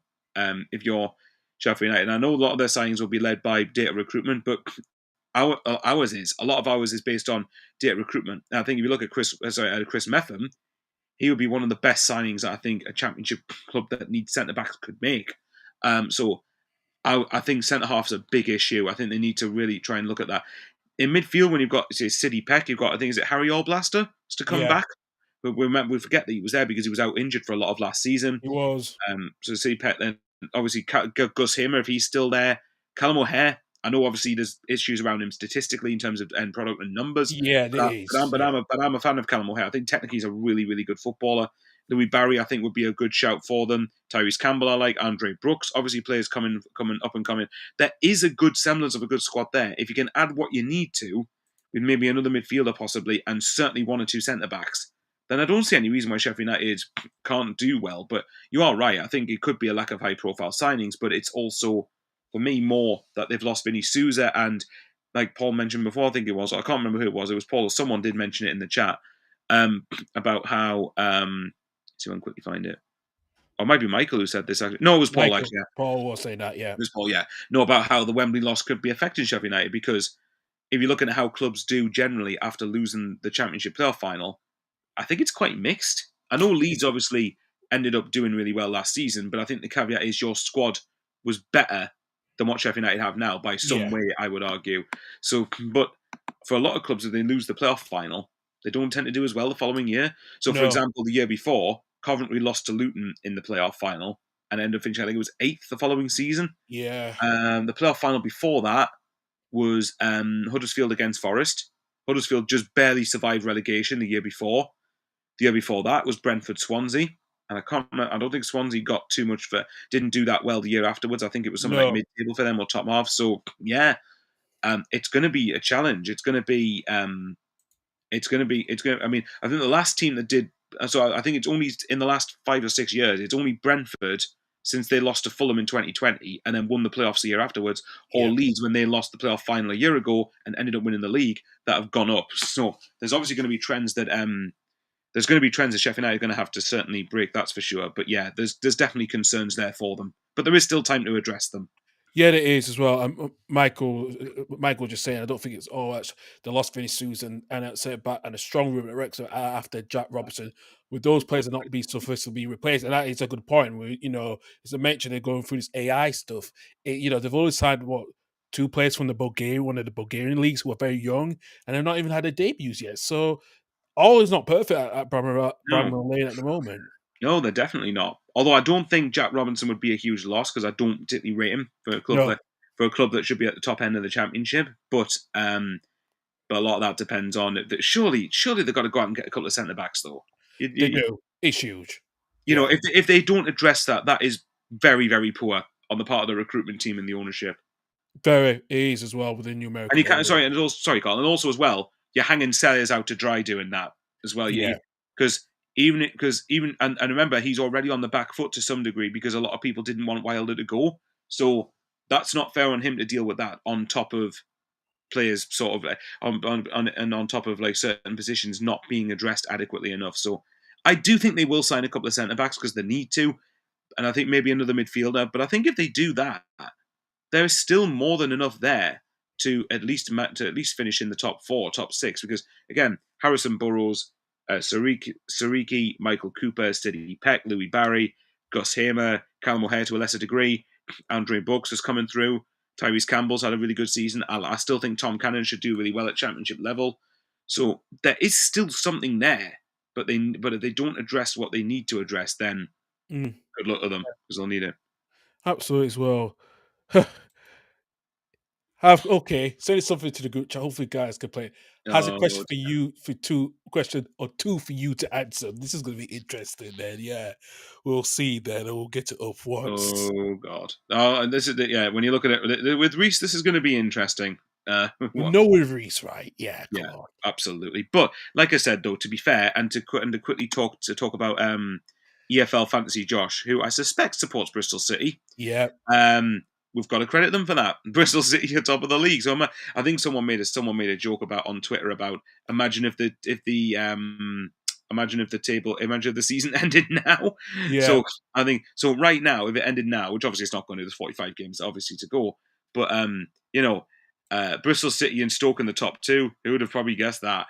And then Portsmouth against Millwall and Southampton Leicester in the playoffs. I Oh, know. that's carnage. And then Right. Sheffield United getting relegated apparently. So who knows? Yeah. Okay. I have got the video now for Reese. I'm going to share it on the screen because I think, yeah, this is going to be interesting. So hang on a Right, second your here. smirk says to me this is going to be fascinating in some way. Yeah. Let's see what he Go on then. says then. All right. Let's see.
Because I look at that team and I think they should have done a whole lot better against Wrexham, especially because Conor Cody and the man himself, Mr. Ward, is utter shit. So, Will still, is he going to get promotion?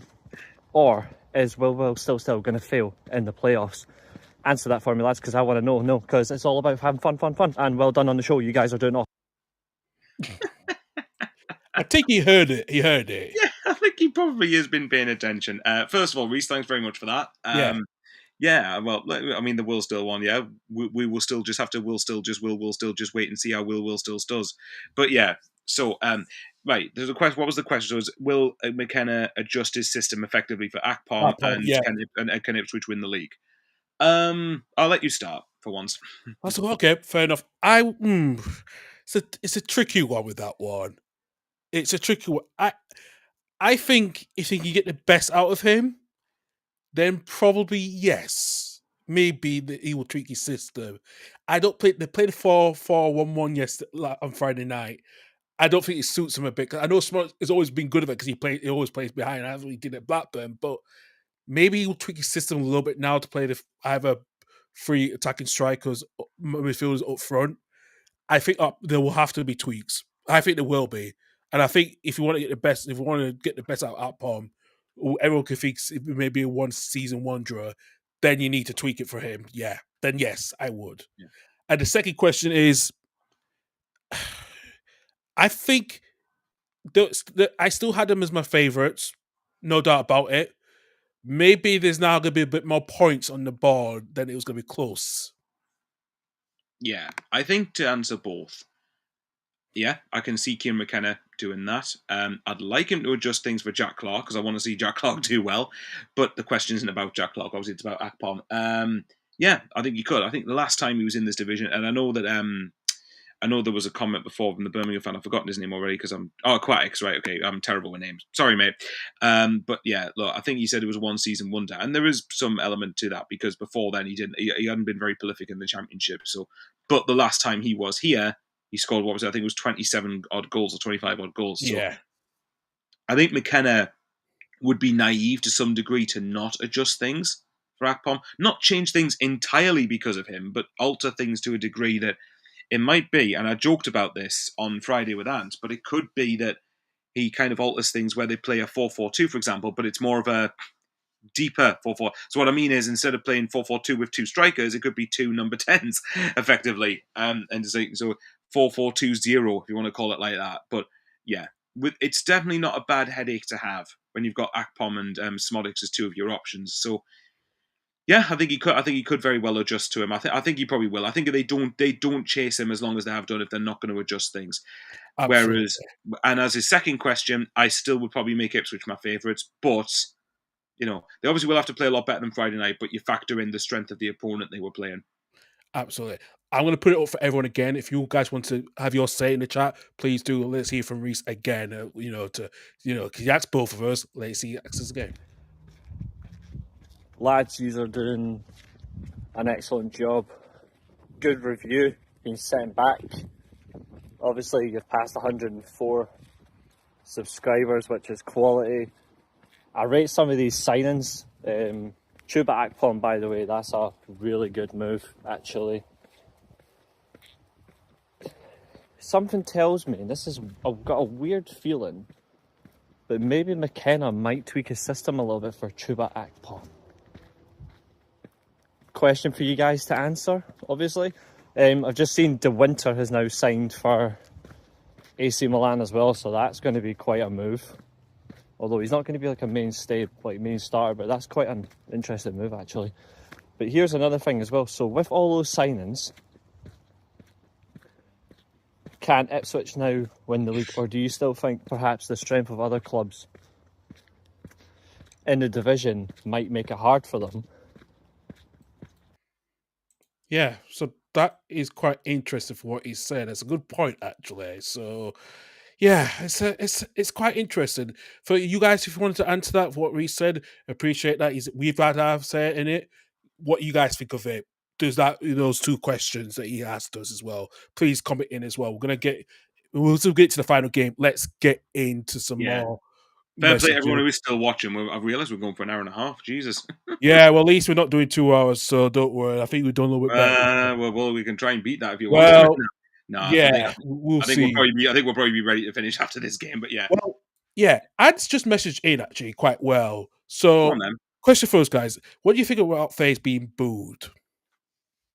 Right. I'll let you go first on that one. Yeah, I was going to say, right, you'll be in a better position than me. I have seen the clip around when he scored, and I did hear the boos. Yeah, So obviously you watched the game, so you'll know better than me if there's any context I'm missing here.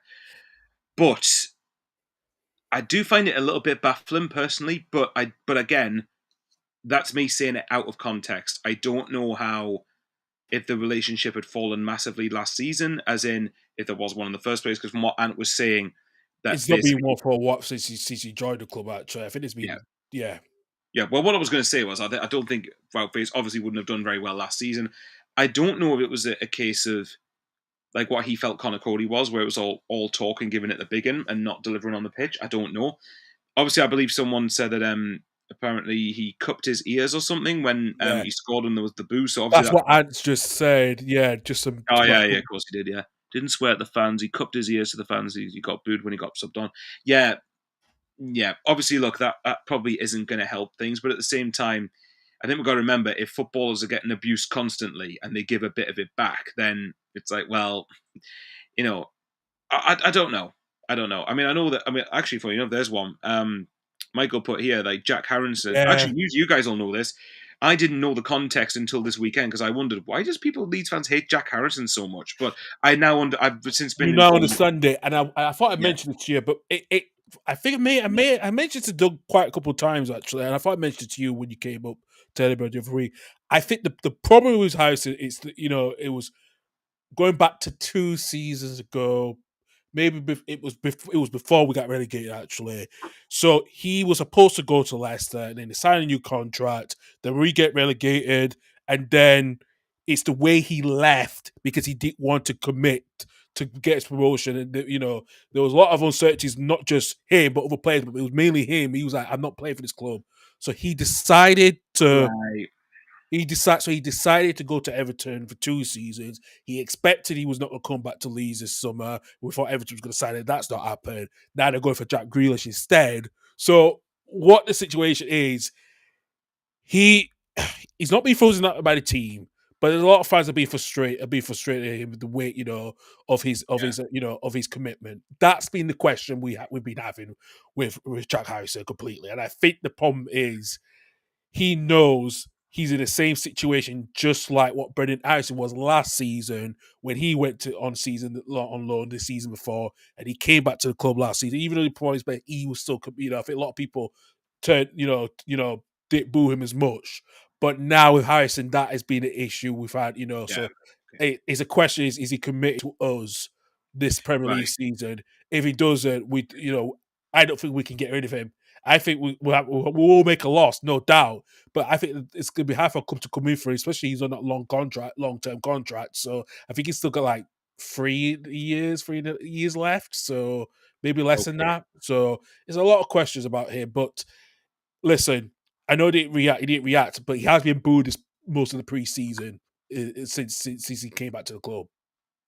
Okay, so it sounds like he's stuck in a little bit of a rock and a hard place, I would say. Yeah, And I think it sounds a bit similar to Wout Faes at Leicester. So, look, Anne said he's an arrogant knobhead who thinks he's Maldini. But either way, unless you're Cody, you don't deserve to be booed by your own fans. I think if the fans are booing him when he's just scored what ended up being the winning goal for them, then I think it says that the relationship is very much fractured and damaged. yeah, So again, it's easy for me to say out of context. I couldn't say completely how it'll end up going. It might be that he still ends up leaving. So no, it's an interesting question. But yeah, it just goes with whether it's Jack Harrison at Leeds or Wout Faes or Conor Cody, even at Leicester. Like if you've got the point where you're playing well or have done something productive for the team, as in for the team you're playing for, and you're still getting booed, then it says that a lot of people have kind of to some degree made their minds up, or that it's going to yeah. be very hard to turn back in your favour. It is. It really is. And actually, as we're now coming on to the last game, early today at King Power Stadium, Leicester winning, getting 2 goals in the end after beating Sheffield Wednesday 2-1.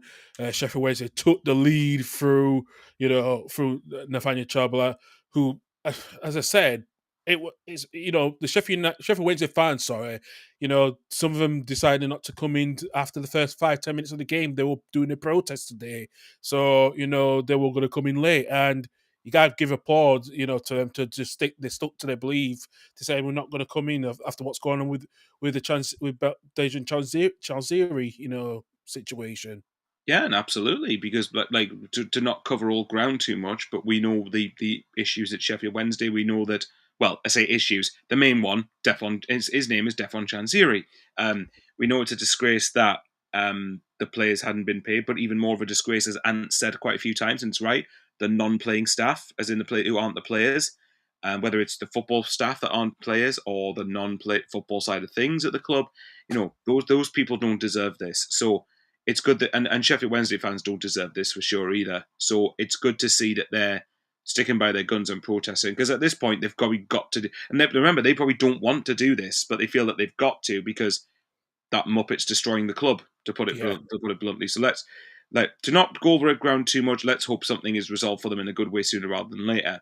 As for the game, look, like I said, all I've seen is each individual goal. But I think you've got to end up saying. Actually, Anne says he's just put a clip in the group chat from the protest, so that'd be quite oh interesting. I'll keep talking while you're doing that. yeah, you keep If you don't talking, mind. and Yeah, then yeah, yeah, okay. But as for Sheffield Wednesday, look, I mean, I did expect Leicester to win. I think most people would have expected it. I think a lot of Sheffield fans would have expected Leicester to win more comfortably. But when you think with everything that's going on, to go to Leicester and by all accounts, what I've heard, it sounded like they were giving it a really good fight and a really good spirit. Then I think obviously they're going to have to do that in games that aren't against the teams that are going to be challenging for promotion. But for this particular game to only lose in the 87th minute or whatever it was. And remember when you were down to 10 men as well, so obviously Barry Bannon did get himself sent off. It should be very encouraging. Obviously, they're going to miss Barry Bannon for the next game through suspension, but I think there might be the Carabao Cup game actually, so that might It not be the will worst. be, yeah, it That will might not. be. So if he has to miss a game, it probably isn't the worst thing in the world that it's in the Carabao Cup. But it sounds like a defeatist mindset. But if you're going to miss a ready game, for Chef Webb, the aim is to stay up, even with everything that's going on. But yeah, and look, I mean, Thor Baines just said Leicester absolutely dominated the second half. If they had a number 9 that actually stayed in the box, they would have won by a lot more. Yeah, I suppose that's fair enough. I mean, Leicester are one of the parachute teams, aren't they? And they have a considerably better squad than 80, 85, 90% of this division. So it's not a surprise they dominated the second half. Like I said, I didn't watch it, so I couldn't comment as much. But for Chef Wed to stay in the game and you could argue probably might have got something had it not been for the red card, but we'll wait and see. So for Chef Wed, there will be positives in that, amidst all the adversity that's coming through with them. As for Leicester, I mean, what was it? I think Ant said something like, "We were poor, but 3 points is the main thing." Yeah. We were poor, but managed to get 3 points. Which Ant's video does say there's 3 points is the main thing. Harry Winks completely changed the game. Yeah, I think that's fair enough, as Harry Winks should do. He's I've said before, I think the likes of Harry Winks and Oliver Skipp should dominate this division, because Oliver Skipp was one of the best players of the season during the lockdown year when he was on loan at Norwich from Tottenham. So when he's signed for Leicester permanently, he should be dominating. But either way, and Harry Winks changing the game, fair enough. Michael saying Leicester were awful first half, literally terrible. Yeah. I think with Leicester, is a lot of that down to how they're going to have to adapt to the way Cifuentes wants to set up, but they're going to have to adapt to what he's doing. So for Leicester, it is definitely the most important thing. It's definitely the most important thing that they got the 3 points on the board, even if the performance wasn't great. And saying Oliver Skipp, actually Thorbain and okay, because obviously you both watched the game, I didn't. Oliver Skipp was absolutely tragic first half, stinker and hooked at half time. And Thorbain said the same thing, that Skipp was woeful. Yeah. Okay, so fair enough then. But either way, Leicester needed to win that. It was pretty much important just to, and again, like I keep on saying, and I've said this a few times tonight, your first head coach is getting a result or a win in your first game. Cifuentes would have definitely, Leicester I think would have definitely been saying that this would have been a huge missed opportunity had they not won. So if the performance wasn't great, then obviously something they still need to improve going forward, but a win's a win nonetheless. But for Chef Wed, fair enough for giving it a really good fight. Absolutely, it did. And I've got the clip up here and so I'm just going to share this out and see what you've see the reaction of it.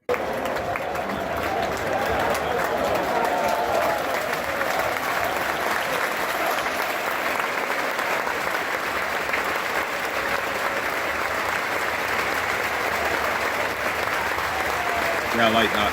Yeah, so do I. Yeah. It's good that Leicester fans were really joining in with that as well, by the way. No, I agree as well. I think there were plans they were going to join together in this one. I'm glad the Leicester fans is supporting them of the outcome of the protest.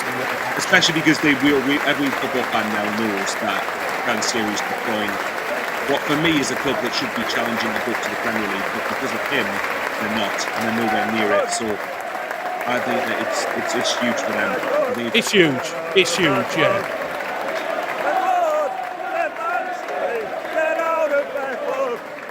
Yeah, I really like that. Fair play.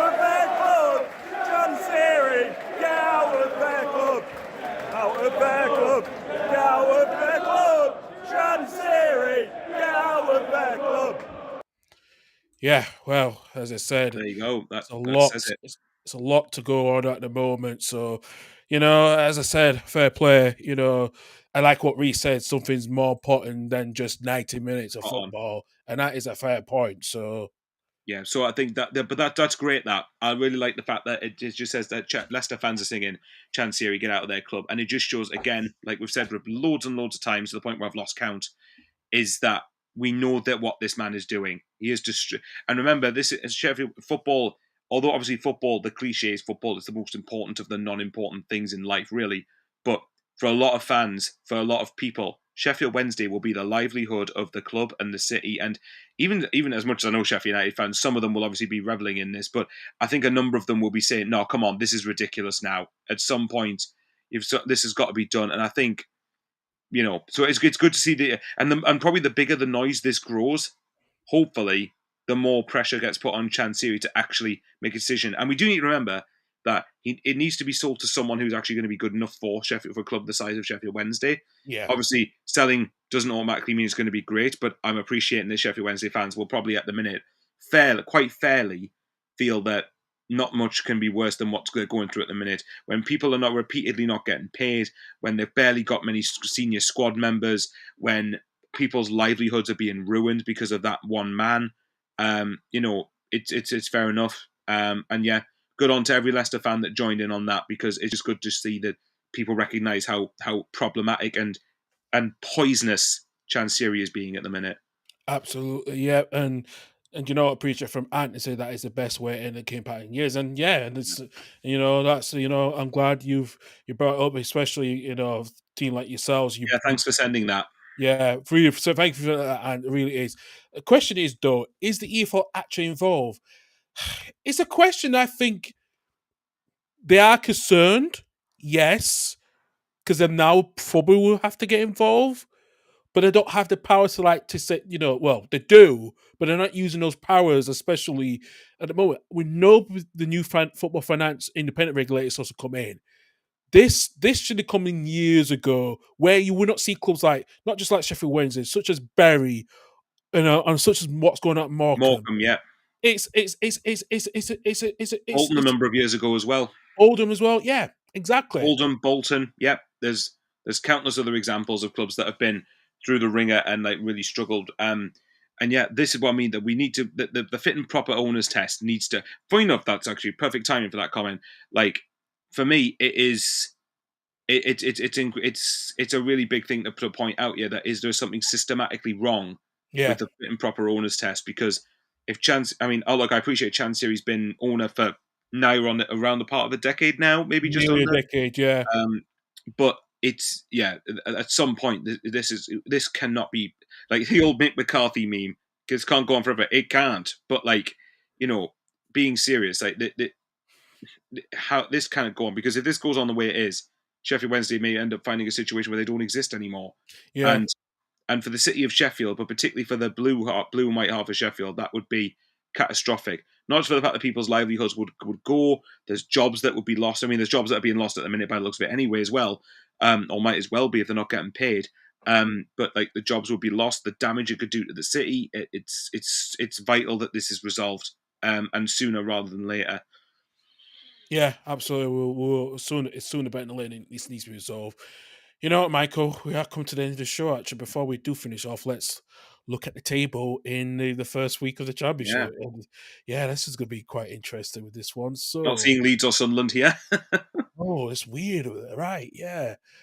So look at the table at the moment. Bristol City at the top of the table, along with Stoke and Millwall and Leicester City. So 100 points make up the last two places. These are the top six. Charlton, Middlesbrough, and West Brom are just below them in 7th, 8th, and 9th. Ipswich Town, Preston North End, and Birmingham City, and QPR Hull are the only teams that did draw. And the bottom of the table, unfortunately, Sheffield United with on -3, along with Derby County, Watford, and Swansea just above the relegation, the bottom three, along with Oxford, Blackburn, and Norwich City. I love some guy on your bike. He's just going like, "Yeah, that table looks stunning." Yeah, and this Well, is what I just come in. Mind the gap commentary. I was going to say, I'm surprised it took this long for Ant to come up with any anti-Coventry stuff. Did you see what? It was a couple of comments ago. He's put, Yes, nice of Chef Wed to do a Coventry tribute in the first 5 minutes and not turn up. I know. I saw There's that. Ant. Yeah, There's the Ant. There's the Ant Jesus. we know. I But yeah. absolutely as well. So yeah, we are. I actually really can't wait for when Leicester play Coventry. I think it's next month as well. Actually, at the King It Power. is. 20. I think it's at the 20th, 21st of September. I think it's Yeah, 20th. someone's birthday. That's weird as well, actually. So, I hey, I don't know. won't be watching it. I'll be spending time with my family, right? So, That's fine. I'll probably be watching it because I think that weekend we play Aston Villa on the Sunday. So I think I'll be like, yeah, I fancy watching Leicester Coventry. But yeah, no, it should be really good. But no, thanks for having me. It's been really good to talk about the championship. And actually, as a neutral perspective, it's just been very nice to not have any. You'll know this as well with Leeds. It's nice not to have your own clubs involved in this at the moment. oh, thank God for that. Yeah, I know. Yeah, yeah. But Well, this is what I mean. When you look at how competitive it would be at the top, yeah, like How mental would that be? How hard it would have been if neither of us had got promoted last season to compete to go up this year. I know, it is. It really is as well. Actually, before we Cheers, go, Stephen. yes. Before we go, we've got some announcement to break for me and also for my good friend Doug on the Dugout channel. But I have all shares on the screen right now. But tomorrow it is the new debut of our new Premier League review show called The 20.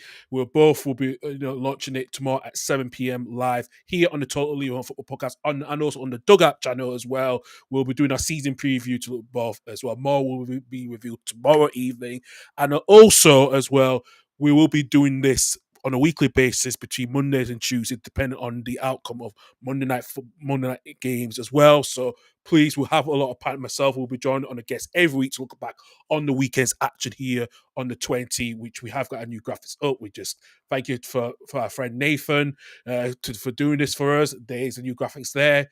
That is, we could call it the 20. So we are looking forward to it. And Michael, you'll be part of it during the course of the season, which we'll be looking forward to it as well. Yeah, that would be brilliant. I mean, obviously Monday and Tuesday nights I'm often at work, but when I'm not, I will make the effort to try and come on because obviously it'd be nice to, like I said, I love doing the championship reviews, but obviously it'd be nice to, if you want, I could end up sending you maybe a clip of like a video, just a short video of what We'll be happy to. If you send us a clip, we will play it on here as well. If you send us a clip of your outcome. More than fine. But yeah, so no, we're very good for the pair of you, and I think both of you really I think we work well together. I think you both work well together as well. So it'll be good to see what you both think. And actually, it's good because it's kind of like, well, you've got two fans that are going to be supporting clubs that are going to be at the opposite ends of the league. Where obviously Doug will be obviously hoping that Liverpool retain the title, and I hope they sign Isak. And yeah, I goes nowhere. I was not going to get that in there, but mind you, that how that saga ends is going to be fascinating because I think that's going to rumble on to the last. Hey, well, my friend Andrew Walker's put in our own Facebook group chat. He said the price has gone up now since Liverpool need a penalty taker. So yeah, probably. Mind you, and he's a Newcastle fan as well. So I was going to say another thing will be, well, Reece says absolutely not stuff Liverpool. I completely understand why he's saying that. He'll understand why I'm saying I want them to sign him because of the fact I support Sunderland and who our rivals are. But I think it's something to do with the fact Newcastle play Liverpool in a couple of weeks. I think if he goes to Liverpool, it's going to be after that game. Yeah, we'll all be saying it. So. Yeah, but it's going to be, from afar, it's going to be interesting to see Boston Can't say. Just very quickly, by the way, I want to say something that's quite touching, actually. Today, Palace obviously beat Liverpool in the Community Shield, which was great for them, by the way. But I love the tribute from BBC, I think it was on Twitter, when it was 20 minutes and 20 seconds, I think it was, that Frimpong scored a goal, yeah. And obviously that was a tribute to Diego Jota, who, as everyone knows, sadly lost his life during the course of the summer. So that was obviously really good to see. But yeah, we'll wait and see. Stephen says, good to see the 3 up don't come down. Well, let's hope so. We hope. I've got a good feeling Leeds and Sunderland, particularly with us, I think. But I think Leeds and Sunderland have a better chance than I think people might think. But we'll wait and see. Watch Burnley win the league now, said that. But yeah, Burnley win the Prem. But yeah, no, it should be good. Are you looking forward to doing it? I'm looking forward to doing this, and I'm glad to have doing 3 shows in 3 days, and that's my life is going to be going forward, and I'll be glad that I'm doing this more often. And actually, we're now going up to 106 subscribers, so I'd like to thank everyone who's joining and listening to the show. Please subscribe, and I will put Michael's channel in the description after this show. And as well, if you did miss it, we are going to be going back to our podcast side of things on our podcast services such as Apple, Spotify, Google, any stream service you use on the podcast. We'll be putting it on there after the show once the show's it's ended as well. Can I just ask one more thing? And very good credit to our good friend Nathan, who made that thumbnail or made that sort of like cover for the 20. That's really, really good. Really good quality. So, but yeah, no, I'll be very keen to talk about to hear you guys talk about the Prem. Obviously, when I finish work tomorrow, so that'll be really good. So, good luck with the show. I can't wait to tune in. Thank you, Michael. Thank you. And obviously, when I'm not at work, I will obviously want to come on and join you. I know, and you will do as well. But yes, so we got the 20 on tomorrow. Next Saturday, we're back with the new season of the Saturday show from 11 a.m. as well. We'll have hopefully Reese joining as well too, and also we're back here again, myself and Mike, and a few other guests like Ant and Reese and Annie for next Sunday, the edition of the Championship Review at 8 p.m. here Yeah, on the and he Total needs News to Show. book his ideas up. Not coming on even after a 4-1 win. I know. How dare he have a life? Not acceptable. I know as well.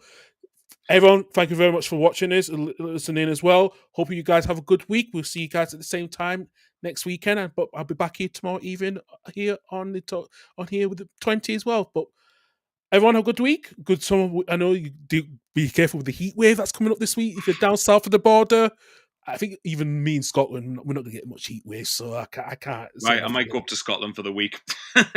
Well, listen, we might not have a week. bedroom. We might not have a bedroom for you. You might have to sleep on the sofa bed. Why not? Why not? Fair enough. Michael, it's a pleasure. Thank you very much. And Thanks good night to everyone. And hopefully you all have a good week. Take it for now. Bye-bye.